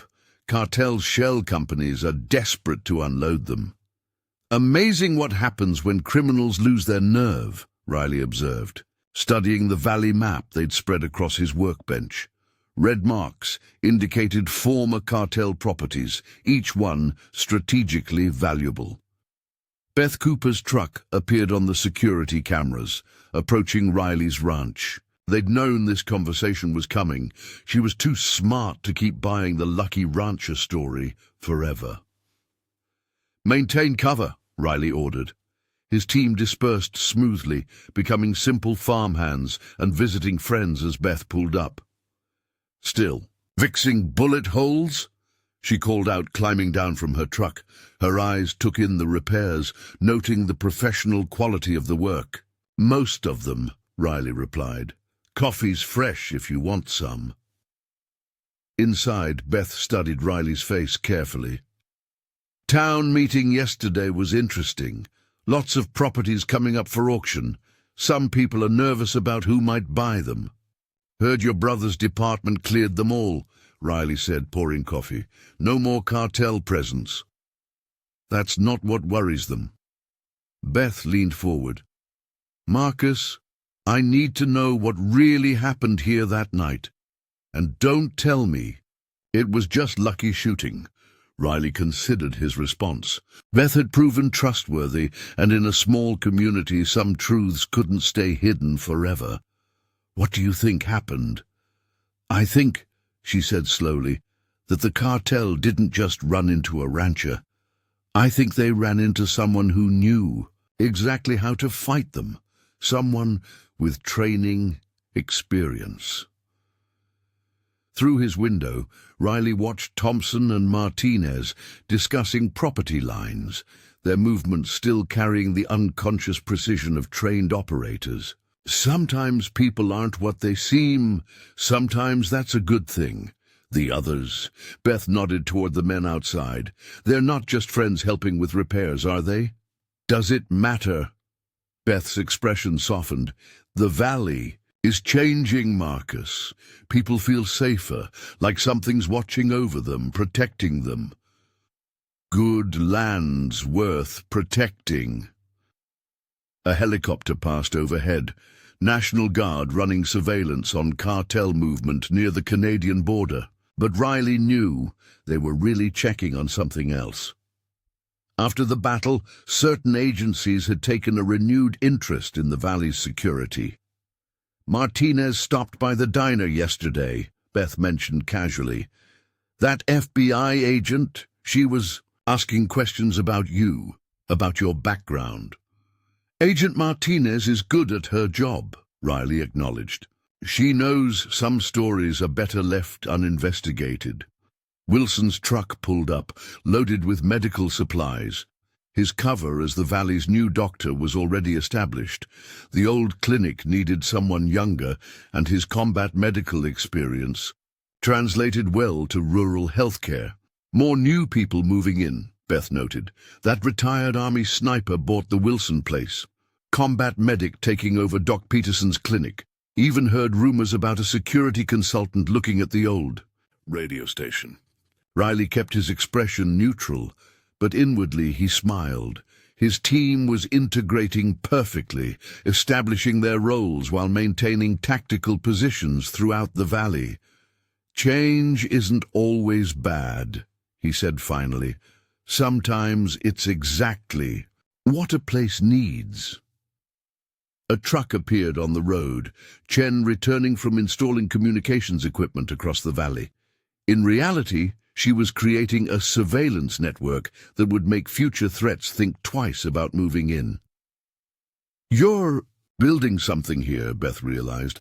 Not just repairing damage. You're turning the whole valley into a community, Riley finished. One that can protect itself. The way you protected it that night? Sometimes the best protection is knowing you don't need to fight at all. Reputation can be stronger than bullets. Beth nodded slowly, understanding, dawning in her eyes. That's why you're letting people figure it out gradually. The rumors, the speculation, it's all part of it, isn't it? Smart woman, Riley smiled. Amazing how criminals avoid places where they might find more than they bargained for. Thompson entered, his manner professional despite playing the role of a simple farmhand. Perimeter checks done, he said to Riley. Everything's quiet. Sarah caught the slip, the instinctive sir that spoke of military discipline. Her expression showed not surprise, but confirmation of suspicions. Your secret's safe, she said quietly, though I don't think it's much of a secret anymore, not to the people who matter. Appreciate that, Riley replied. Valley's going to need people who understand discretion and people who can spot trouble before it arrives. Like I spotted that cartel scout last week? Beth's revelation caused both men to focus sharply on her. Don't worry, Martinez handled it very professionally. Scout won't be reporting back to anyone. Riley exchanged looks with Thompson. They'd chosen correctly. Beth wasn't just observant, she was already part of the Valley's new security network. Might be time we had a longer conversation, Riley suggested. About the Valley's future. About how people like you, people who care about this land, can help protect it. They're already having those conversations, Beth smiled. Why do you think I really came here today? Community's organizing, Marcus. Thanks to you and your friends, we're learning to watch out for each other, to spot things that don't belong. Outside, the Montana sun was setting behind the mountains that had watched over the valley for millennia. Those same mountains had witnessed the cartel's defeat, and now they would witness something new, the transformation of a vulnerable community into one that could defend itself. Times are changing, Riley acknowledged. Valley's changing with them. For the better, Beth assured him, thanks to some old soldiers who decided to keep fighting, just in a different way. As Beth drove away, Riley's team reassembled in the barn. Their cover identities were taking root, their positions throughout the valley nearly secured. Soon, the transformation would be complete. She's sharp, Thompson observed. Could be useful. Already is, Riley replied. Valley's getting exactly what it needs. People who pay attention, who understand the importance of security. Speaking of security, Martinez interjected, got some interesting plans for those other properties. Ways to make the whole valley an early warning system. Riley nodded, studying their map again. The cartel had chosen this valley for its strategic value. Now those same strategic features would serve a different purpose, protecting the community. They'd tried to destroy.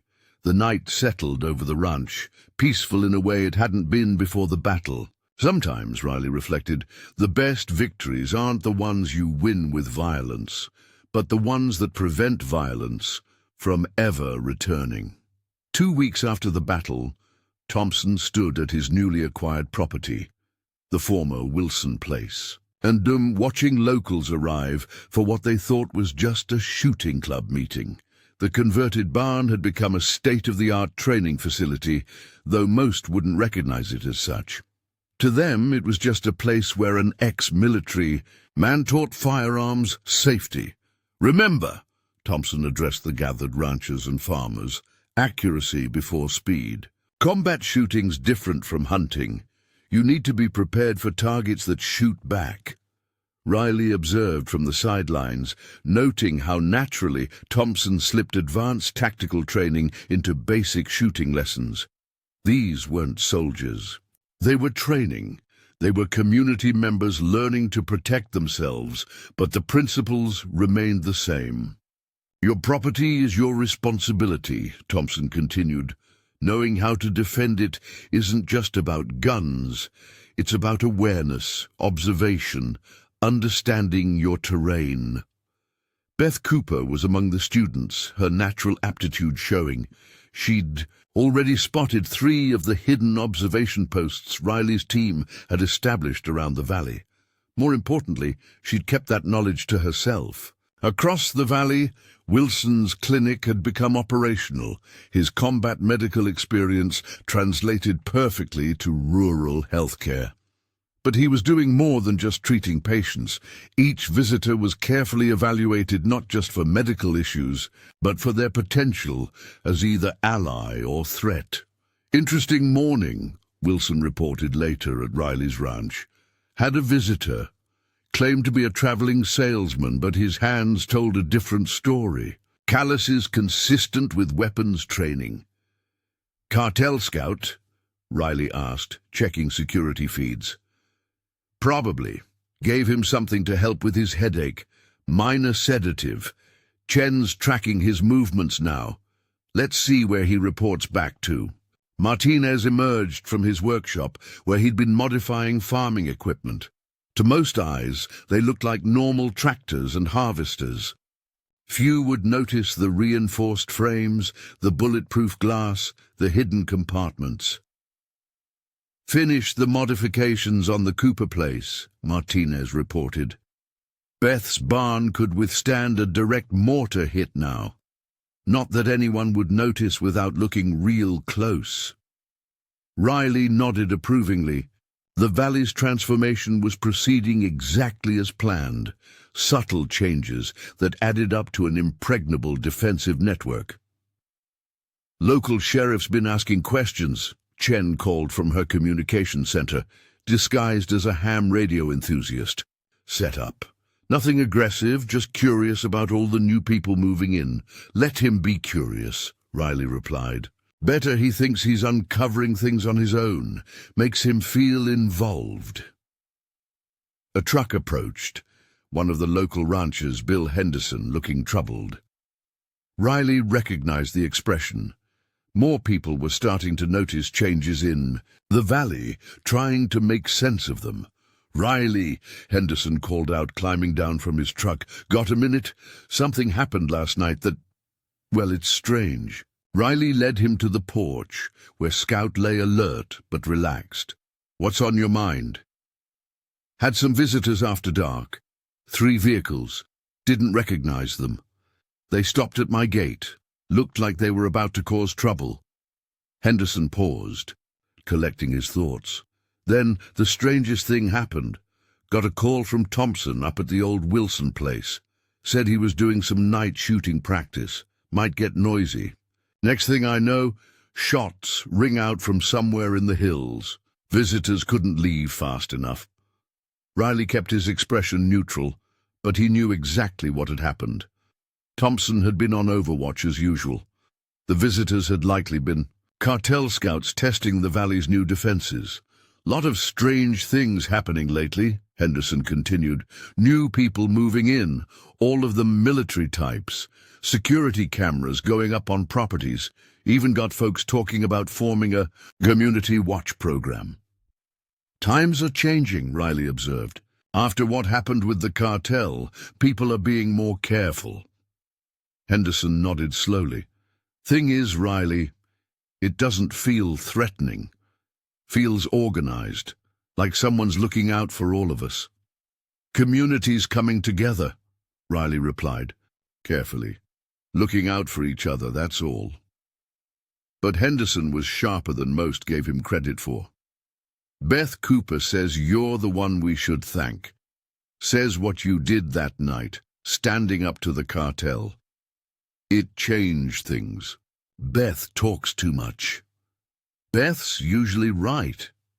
Henderson straightened up. Listen, some of us have been talking. We want to help.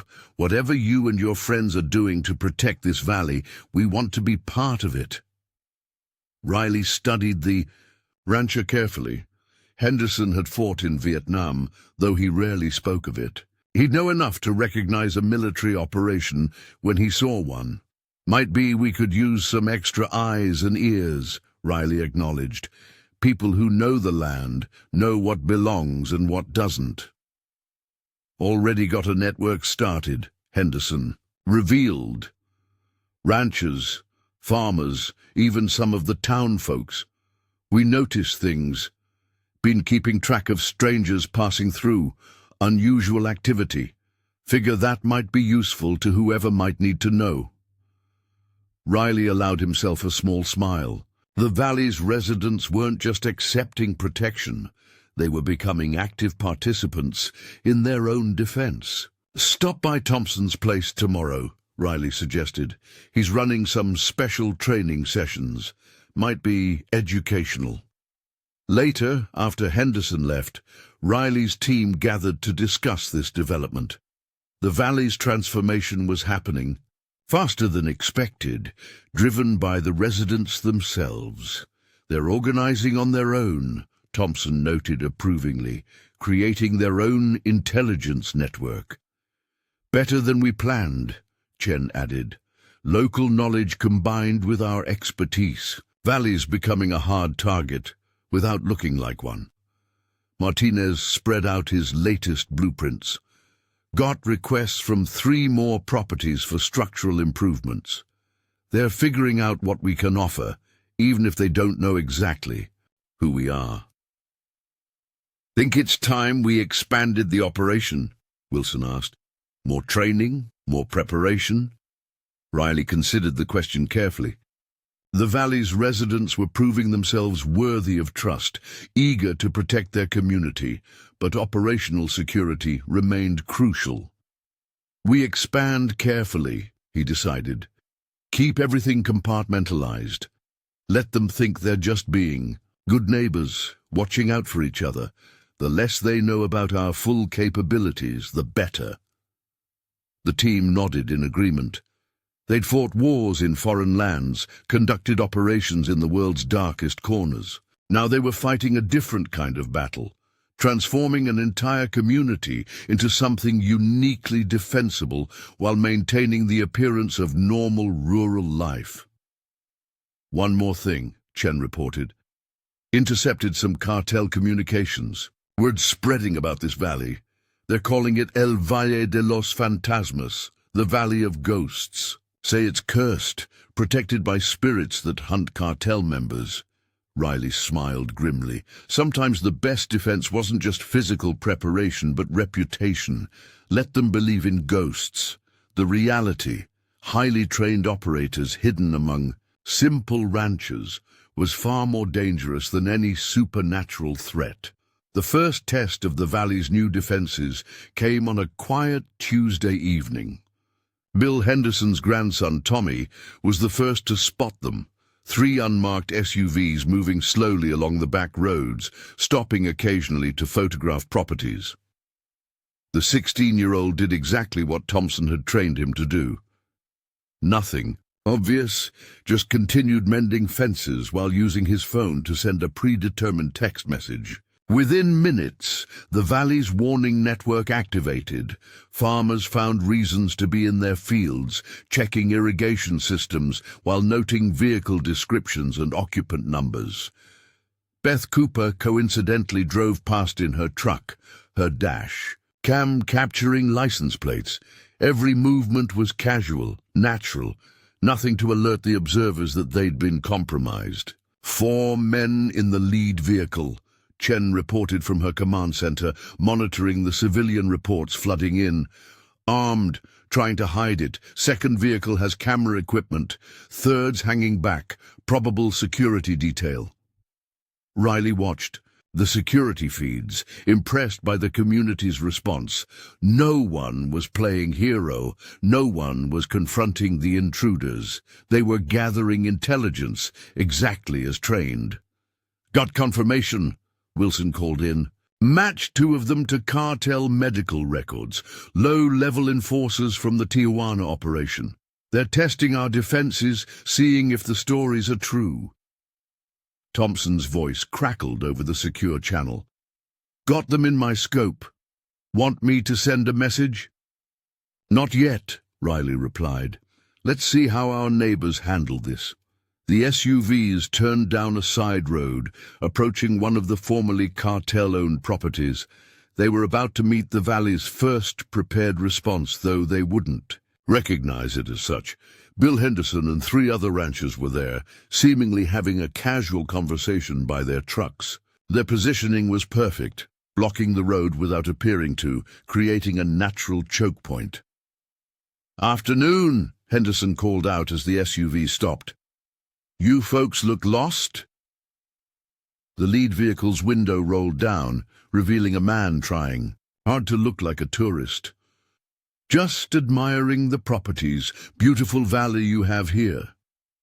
"Sure is," Henderson agreed amiably. "Shame about all the problems, though." The cartel scout tried to hide his interest. "Problems?" "Oh, yeah. Government. Testing ground back in the 80s. Soil's all contaminated. Can't grow anything safely. That's why properties are so cheap. Can't farm them, can't sell them." Riley smiled at the cover story they'd prepared. Martinez had even planted fake warning signs, partially hidden by overgrowth, just visible enough to be discovered by nosy visitors. The cartel scouts exchanged uncertain looks. Their intelligence hadn't mentioned this. Behind them, Beth Cooper pulled up in her truck, blocking their retreat without seeming to. "Whole valleys under EPA supervision," she added helpfully. "Had some nasty incidents last year. 3-headed calf, mutated crops, had to burn everything. Udil." The scouts' discomfort was visible now. They'd come looking for signs of military presence, prepared for armed resistance. Instead, they were facing friendly locals and an environmental hazard story that would make the land worthless for cartel operations. "Think we took a wrong turn," the lead scout said quickly. "Thanks for the warning." They turned around awkwardly, trying to maintain dignity while retreating. As they passed Beth's truck, she gave them a friendly wave, snapping crystal-clear photos with her hidden camera. "Little too much with the 3-headed calf," Riley commented over the radio. "Got them moving, didn't it?" Beth replied cheerfully. The community watched the SUVs leave, maintaining their casual poses while tracking every movement. The scouts never realized they'd triggered motion sensors, cameras, and a full tactical response team hidden in the tree line. Later that evening, Riley's team gathered to review the incident. The civilians had performed perfectly, showing none of their training, while executing a coordinated intelligence-gathering operation. "Environmental contamination story was clever," Thompson noted. "Hard to verify, perfect excuse for cheap land, and no cartel is going to risk toxic soil for their operations." "Henderson's group handled the interdiction well," Martinez added. "Natural blocking positions, multiple angles of observation. They're learning." Chen pulled up the surveillance footage. Facial recognition confirmed all 6 cartel members. Their transportation specialists usually scout new smuggling routes. Betting they write this valley off completely. "The best part is, they think they found the answer themselves," Wilson observed. "No signs of military presence, no obvious security, just locals warning them about bad land." Riley studied the footage, proud of how far the community had come. In just a few weeks, they'd transformed from victims into a coordinated defense network. The cartel scouts had expected to find either an unprotected valley or obvious military presence. Instead, They'd found something much more effective. A prepared community that didn't appear prepared at all. "Think they'll try again?" Beth asked, joining them after ensuring she wasn't followed. "Different group probably will," Riley replied, "but each time they'll find something that makes the valley unattractive. Environmental issues, zoning problems, archaeological sites that prevent development. Better to have them leave, convinced the land is worthless, than suspicious it's defended." Speaking of defended," Thompson interjected, "Henderson's boys showed real promise today. Spotted their tail car when it split off, kept eyes on it without being obvious. Might be worth bringing him into the advanced training group." The valley was evolving faster than they'd planned, developing layers of defense that went beyond simple security. They weren't just training people to protect themselves. They were creating a community that could identify threats, gather intelligence, and respond appropriately without ever appearing militant. "Got something else," Chen reported, checking her monitors. "Cartel chatter picked up after our visitors left. They're spreading the contamination story, adding their own details too, claiming their men got sick just driving through the valley. Stories growing legs." "Perfect," Riley nodded. "Let them build our cover for us. Every wild story makes them less likely to look closer at what's really here." Beth studied the tactical display showing the day's operation in detail. "You know, when you first started training us, I thought it was just about protecting ourselves. But this is different, isn't it? We're not just defending the valley, we're making it invisible to the wrong kind of attention." "Best defense isn't always a fence or a gun," Riley explained. "Sometimes it's convincing people there's nothing worth taking, nothing worth investigating." The team dispersed to their positions, maintaining the constant vigilance that had become routine. The valley's transformation was progressing exactly as planned, not into an armed camp, but into something far more sophisticated, a community that could defend itself while appearing completely innocuous. "One thing's certain," Wilson remarked as they watched the sunset. "No one's going to look at this valley the same way again. Not after today." Riley nodded, knowing the real victory wasn't in driving off the scouts, but in how naturally the community had responded. They weren't soldiers, would never be soldiers, but they'd become something just as effective. Citizens who knew how to protect their home without ever appearing threatening. The valley had faced its first test and passed with flying colors. The next test would be harder, but they'd be ready. After all, the best defenses are the ones your enemies never realize they're facing. Word of the valley's resistance spread through criminal networks like wildfire, but not in the way anyone expected. Instead of tales of armed confrontation, the stories focused on mysterious illnesses, contaminated land, and inexplicable equipment failures. Each telling grew more elaborate, creating a mythology that served Riley's team better than any direct action could have. "Latest rumor says 3 cartel scouts went blind just driving through," Chen reported during their morning briefing. "Another claims crops planted with stolen money wither and die. My favorite is the one about ghostly soldiers appearing in thermal scopes." Thompson cleaned his rifle, smiling slightly. "Amazing what happens when you let people's imaginations do the work for you." But not all attention was supernatural. Sheriff Mitchell arrived at Riley's ranch, his expression troubled. The local law enforcement had been supportive but distant until now. Understanding some questions were better left unasked. "Got some folks from the DEA asking questions," Mitchell said without preamble. "They're curious why every criminal organization in the region suddenly decided our valley's radioactive. Heard some environmental stories going around," Riley continued, repairing his tractor, maintaining his rancher persona. "Bad soil or something." Mitchell sighed. I've been in law enforcement 30 years. I know a coordinated defense operation when I see one, just like I know those hunting accidents that keep happening to cartel scouts aren't accidents. Sounds complicated, Riley replied mildly. Must keep you busy. That's just it. It doesn't. Valley's gone from a major crime problem to practically nothing. No drugs, no violence, no organized crime. It's like someone dropped a blank spot on the map. Scout padded over, greeting Mitchell with a friendly but watchful attitude. The sheriff scratched the dog's ears, choosing his next words carefully. DEA's not the only ones interested. FBI's got analysts trying to figure out why this valley suddenly became invisible to criminal activity. They're finding things that don't add up, such as new residents with very convenient backgrounds, communication equipment that's a bit too sophisticated for ranchers, training programs that look a lot like military counterinsurgency tactics. Riley set down his wrench, finally giving Mitchell his full attention. Sounds like they're overthinking things. Sometimes a community just decides to protect itself.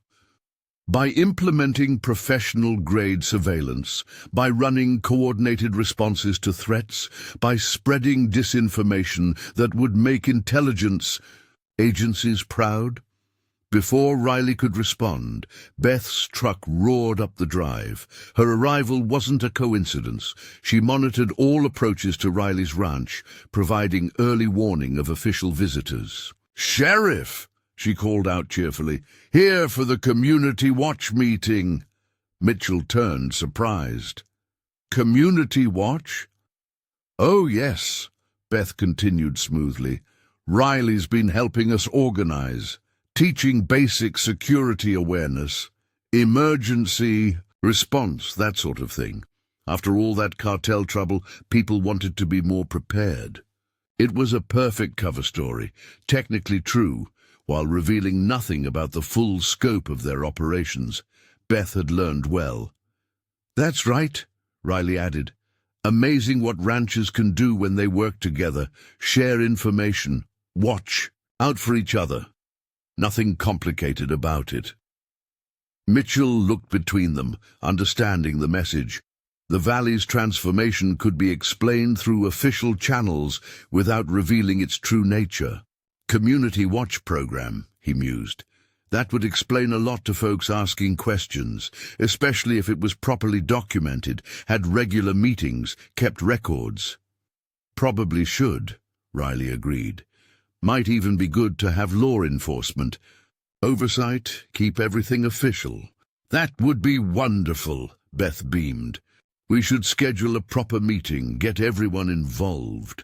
After Mitchell left, Riley's team emerged from their positions. They'd been watching the entire conversation, ready to respond if needed. "Smooth," Thompson commented.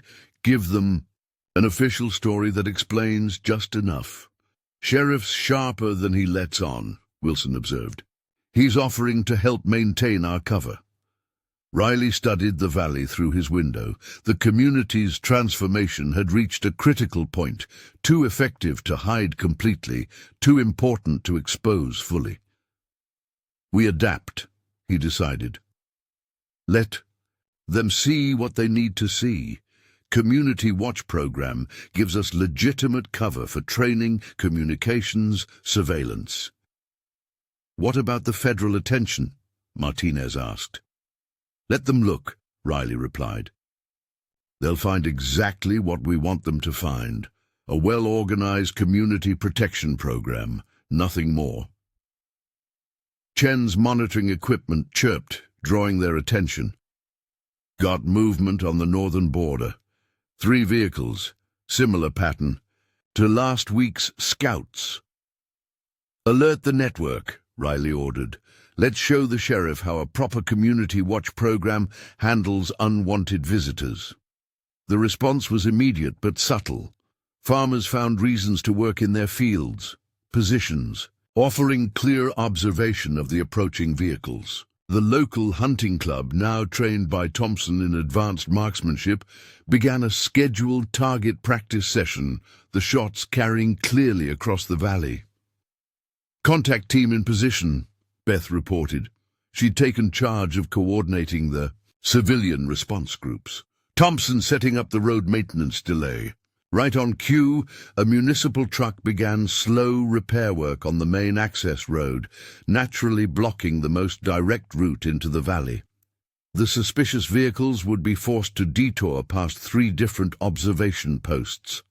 "Remember," Riley transmitted to the civilian network, "we're just concerned citizens today. Notice everything, react to nothing." The valley's defensive network had evolved beyond simple security into something more sophisticated, a community that could identify, track, and deter threats while maintaining perfect deniability.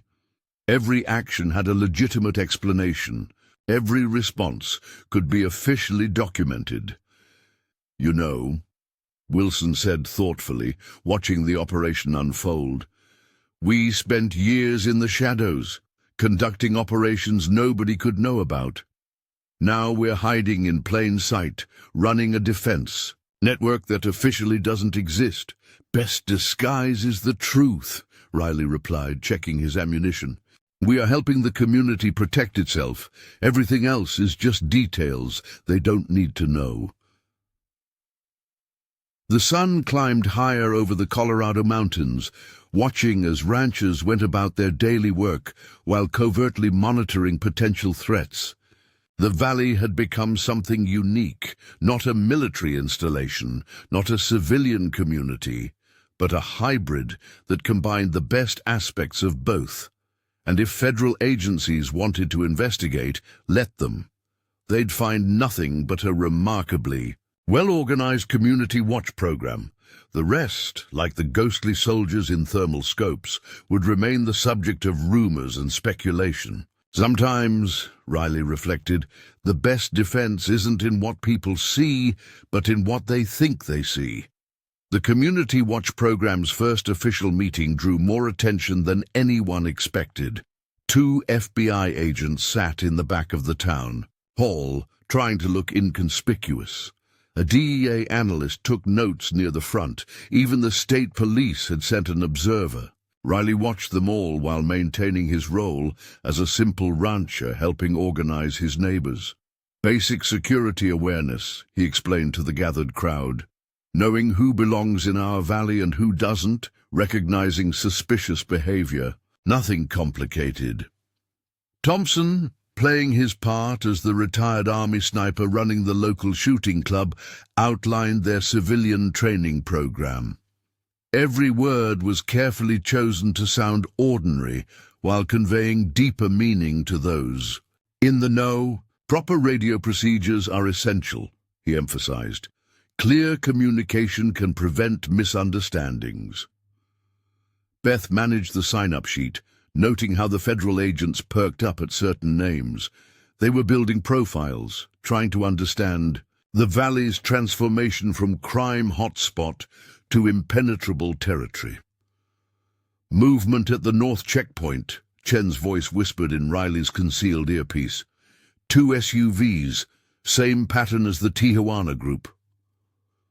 Riley kept his expression neutral, continuing his presentation while the valley's real security network activated. Through the window, he watched ranchers casually moving their equipment into blocking positions, creating natural barriers that would force the visitors to take predictable routes. "Community awareness means working together," Riley told his audience, every word carrying double meaning. Looking out for each other, being ready to respond to any situation.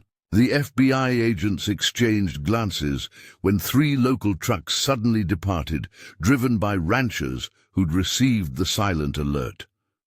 To most observers, it looked like people leaving a boring meeting. In reality, they were moving to observation posts. "Got eyes on the vehicles," Beth reported quietly, having stepped outside to take a phone call. "Definitely cartel, but different group. Colombian markings." Riley continued his presentation, discussing routine neighborhood watch protocols, while his team coordinated a complex defensive operation. The timing wasn't coincidental. Someone had deliberately scheduled this surveillance during their public meeting. "Remember," he told the crowd, "success depends on everyone doing their part. No heroes, no lone wolves. We work as a team." The DEA analyst was scribbling furiously, probably noting how military the phrasing sounded. Let him analyze. Everything they were doing was perfectly legal, just unusually well organized. "Vehicles approaching Main Street," Thompson murmured into the radio. "Running facial recognition now." The meeting continued, a perfect cover for the real operation happening outside. Riley discussed emergency response procedures while monitoring his team's deployment. Every word of his presentation could be quoted in official reports while serving as actual tactical instructions. "When confronting suspicious activity," he explained, "the goal is to observe and report. Leave intervention to proper authorities." Right on cue, Sheriff Mitchell's deputies appeared, conducting routine patrol that just happened to intercept the Colombian vehicles. The cartel scouts found themselves politely but firmly escorted out of the valley, their presence noted and logged through official channels. "Coordination with law enforcement is crucial," Riley emphasized to his audience. The FBI agents nodded approvingly, unaware they were watching a live demonstration of exactly how that coordination worked. After the meeting, Mitchell approached Riley, his expression carefully neutral. "Interesting timing with those Colombian visitors." "Timing's everything," Riley agreed quietly, "especially when you're explaining to federal observers how a legitimate community watch program operates." "They bought it," Mitchell confirmed. "Perfect blend of civilian organization and law enforcement cooperation. Almost too perfect." "Sometimes the best way to hide something is to show people exactly what they expect to see." The sheriff nodded thoughtfully. "DEA's theory is that we've got an official black ops team deployed here. FBI thinks we're running a sanctioned intelligence operation. Nobody suspects we've just got ranchers who are really good at working together." Amazing what people can accomplish with proper motivation and organization. As the federal observers departed, Riley's team regrouped at his ranch. The operation had worked perfectly. Legitimate cover established, real security maintained, and potential threats deflected without raising suspicions. "Colombian cartel is trying to move in," Chen reported, checking her intelligence feeds. "They think the Mexican cartel's retreat means the territory is open." "Let them try," Thompson replied. "Environmental hazard story works just as well in Spanish as it does in English." Beth arrived, having followed the federal agents to ensure they actually left the valley. "They're convinced they figured it out, think we're some kind of official program they're not clear to know about." "Best cover story is the one your targets create for themselves," Riley noted. "They'll look for complicated explanations and miss the simple truth. We're exactly what we appear to be, just better organized than they expect." Wilson joined them, returning from his clinic. "Heard something interesting today. Cartels offering bounties for real information about the valley, getting desperate to understand why they can't get a foothold here." "Let them wonder," Riley replied. "Mystery is more effective than force. They'll waste time looking for secrets that don't exist, while our real strength, community organization and preparation, stays hidden in plain sight." The sun set over the valley, painting the sky in shades of purple and gold. On the surface, nothing had changed. Ranchers worked their land, farmers tended their herds, life continued as normal. But beneath that peaceful exterior, an invisible, network of surveillance, communication, and coordination kept the community safe. "You know," Beth observed, watching the last light fade, "when you first started training us, I thought we were just learning to defend ourselves. But this is different, isn't it? We're not just protecting the valley, we're changing how people think about it." Riley nodded. The valley's transformation went beyond physical security. They'd created something unique, a community that could defend itself while appearing completely ordinary. The best defense wasn't in weapons or tactics, but in making. The valley seems simultaneously worthless to criminals and boring to officials. "Next phase starts tomorrow," he announced to his team. "Expanding the training program, improving coordination. The federal attention means we need to be even more careful. Everything documented, everything legitimate." "Hiding in plain sight," Thompson mused. "Just like old times, but different. Never thought I'd be running a real operation disguised as a cover story, disguised as a real operation." "Sometimes," Riley replied, "the best way to keep a secret is to make sure everyone thinks they already know it." The Colombian cartel made their first serious probe on a quiet Sunday morning. Instead of obvious scouts or intimidation teams, they sent what appeared to be legitimate businessmen. 3 well-dressed individuals in a rental car carrying briefcases full of authentic-looking development proposals. "Real estate developers," Beth reported from the diner where she'd casually overheard their conversation, claiming they want to build a resort complex. Very convincing cover. Riley watched through his security feeds as the developers made their way through the valley, meeting with property owners. Their approach was sophisticated, legitimate-looking contracts, promises of economic development, careful avoidance of any threatening behavior. "They're learning," Thompson observed from his observation post. "No weapons, no thugs, no obvious criminal connection, just business proposals that happen to be backed by cartel money." "Background checks complete," Chen called in. "Shell companies lead back to Colombian front organizations. They're trying to buy the valley legally." This required a different response than their usual tactics. Riley gathered his core team while the community network tracked the visitors' movements. They couldn't respond with intimidation or environmental hazard stories. This threat needed a more subtle approach. Time to activate the historical society. "A gambit," Riley decided. "Wilson, you're up." Wilson, who'd established himself as an amateur historian alongside his medical practice, intercepted the developers at the local coffee shop.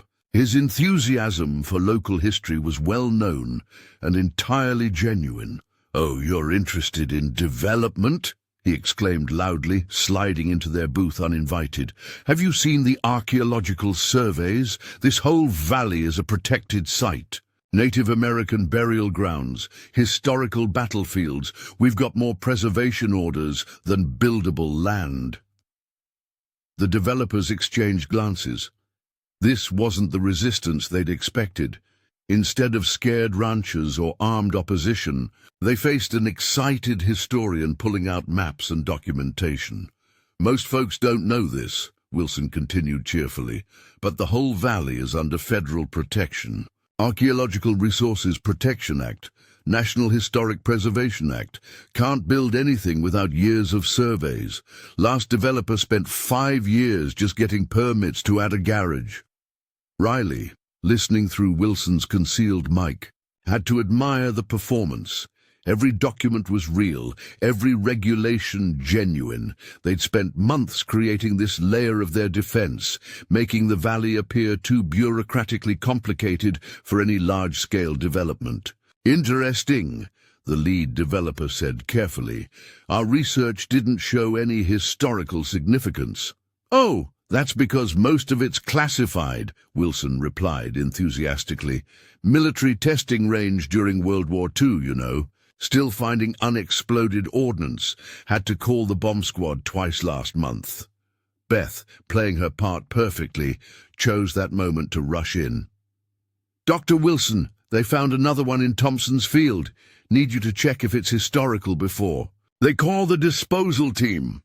The developer's interest visibly waned. Their careful plans for legitimate property acquisition were running into something worse than armed resistance: federal bureaucracy and protected land status. "Might want to mention the Endangered Species Survey," Riley suggested through the radio. Wilson seized the opportunity with relish. "And don't get me started on the spotted owls. Whole valley is a protected habitat. Environmental impact studies take years. Can't even trim a tree without federal approval." By the time Wilson finished his enthusiastic explanation of environmental regulations, historical preservation requirements, and unexploded ordnance protocols, the developers were already making excuses to leave. Their legitimate approach had run straight into an impenetrable wall of bureaucratic complications. "They're pulling out," Thompson reported, "heading for the highway. Should I arrange a farewell message?" "No need," Riley replied. "Let them go. They'll do our work for us," warning others about the regulatory nightmare. Later, the team gathered to review the operation's success. The Colombian cartel's attempt at legitimate acquisition had been thwarted not by force or threat, but by carefully crafted legal obstacles. "Beautiful setup," Martinez commented. "Every document genuine, every regulation real. They can check everything Wilson told them and find it's all true. That's the beauty of it," Chen added. "We didn't create the regulations, just made sure they apply here. No one can prove we're doing anything except following the law extremely thoroughly." Beth arrived with updates from her network of observers. Word's already spreading. 2 other development groups canceled their visits. Seems no one wants to deal with our regulatory issues. "Better than guards or guns," Riley noted. "Can't fight City Hall, as they say, or in this case, federal preservation orders." But their success brought new challenges. Sheriff Mitchell arrived looking concerned. "Got some people from the State Historical Society asking questions. Seems someone's been filing a lot of preservation requests lately." "Natural interest in local history," Riley replied mildly. Mitchell sighed. "Riley, in the past month, we've had environmental protection orders, historical preservation requests, endangered species surveys, and archaeological studies. Starting to feel like this valley is wrapped in more red tape than the Pentagon." "Good fences make good neighbors," Riley smiled. "Sometimes those fences are made of paperwork." The sheriff studied him for a moment.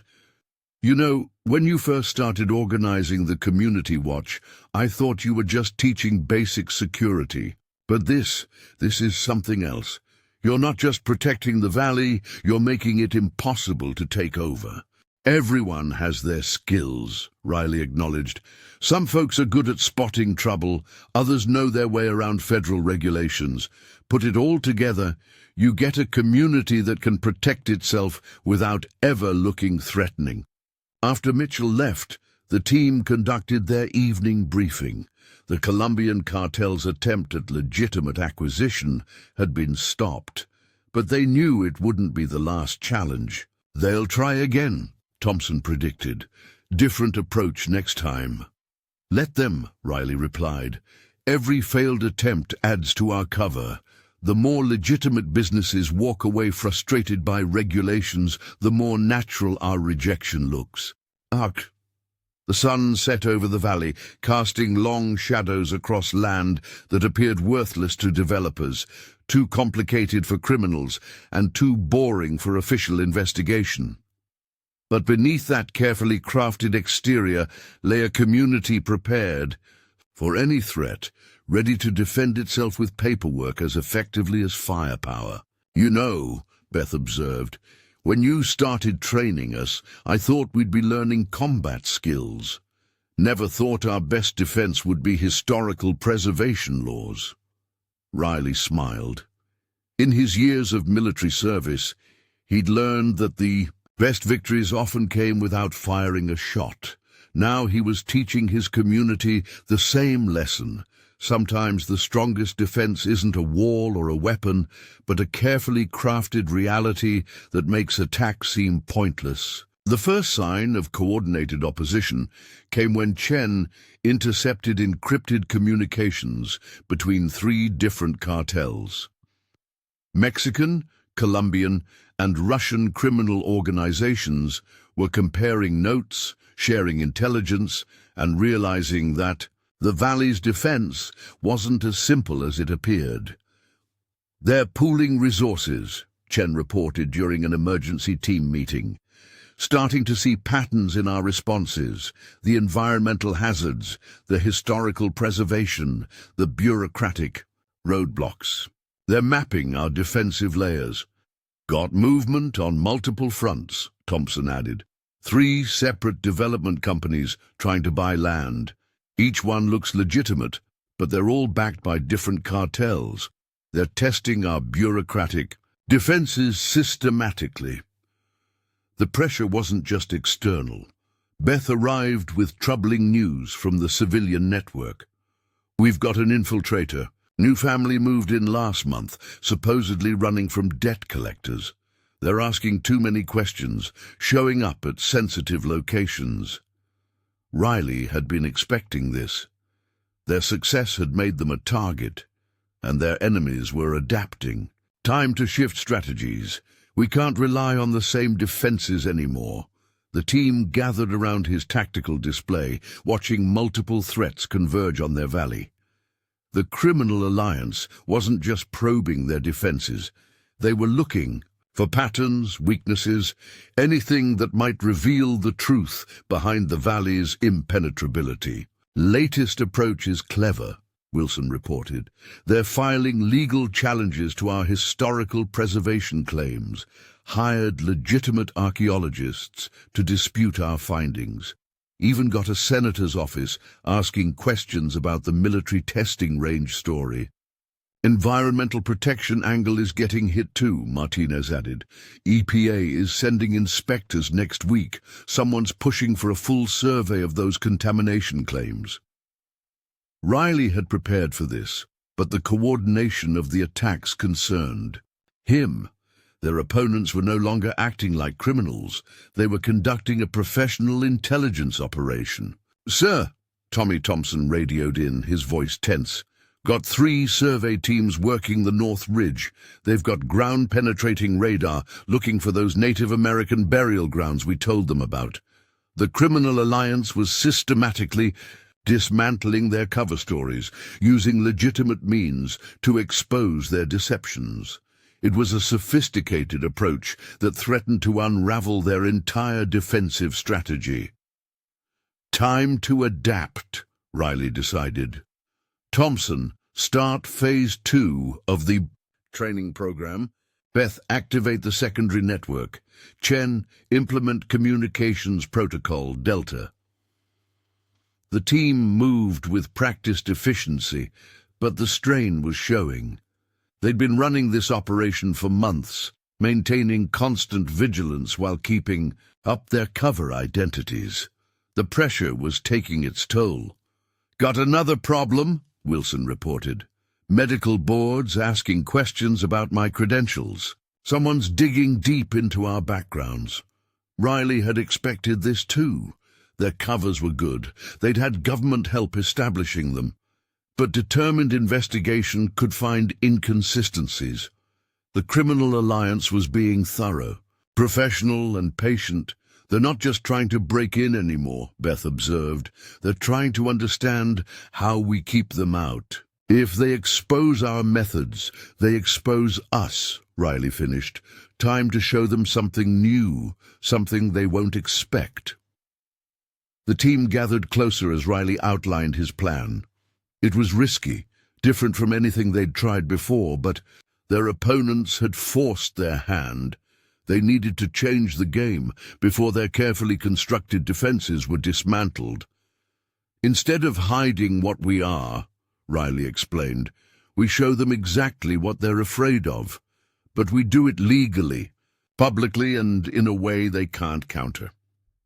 The plan was audacious. Instead of maintaining their cover as simple ranchers with unusually good organization, they would transform the valley into something even more impenetrable. A private security testing and training facility, completely legitimate and officially sanctioned. "State's been looking to establish a rural law enforcement training center," Mitchell confirmed when they brought him in. "With your expertise and facilities." "We become exactly what they think we are," Riley nodded, "but legally, openly, with full government approval." The transformation began immediately. Thompson's shooting range became an official law enforcement training facility. Wilson's medical practice expanded to include tactical combat care instruction. Martinez's workshop started offering courses in rural infrastructure protection. "Beautiful strategy," Beth said, watching construction begin on the new training center. "They spent months trying to expose us as a military operation, so we become one officially. Now they can't touch us without attracting federal attention." But the criminal alliance wasn't giving up. Their infiltrators remained in place, watching, reporting, trying to find weaknesses in the valley's new identity. The pressure continued, more subtle, but just as dangerous. "They're adapting again," Chen warned, "starting to target our supporters outside the valley. Pressure on suppliers, investigations into business partners. They're trying to isolate us." Riley watched the sun set over his changed valley. The ranch was still there, still operational, but now it served as part of a larger operation. They'd maintained their security, but lost something in the process, the simple peace they'd sought to protect. "Price of success," Thompson observed, cleaning his rifle after another training session. "Can't hide something that's effective forever. Had to become legitimate eventually." "Question is," Wilson added, "what happens when they realize even this new identity is just another layer of defense, that we're still hiding something deeper?" Riley considered this as he watched new recruits training in the valley. They'd created something unique, a defensive system that could adapt and evolve, becoming whatever it needed to be to maintain its effectiveness. But each evolution brought new challenges, new pressures, new threats to answer. "We keep adapting," he decided. "Keep changing. The moment they think they understand us is the moment we become something else. That's the real defense, not the stories or the training or the bureaucracy, but our ability to be whatever we need to be to protect this valley." The team nodded, understanding. They'd started this operation thinking they could simply hide their capabilities behind a rancher's facade. Now they were learning the true art of defense, the ability to transform while remaining essentially unchanged, to be both exactly what their enemies feared and something entirely different at the same time. Up next, you've got two more standout stories right on your screen. If this one hit the mark, you won't want to pass these up. Just click and check them out. And don't forget to subscribe and turn on the notification bell so you don't miss any upload from us.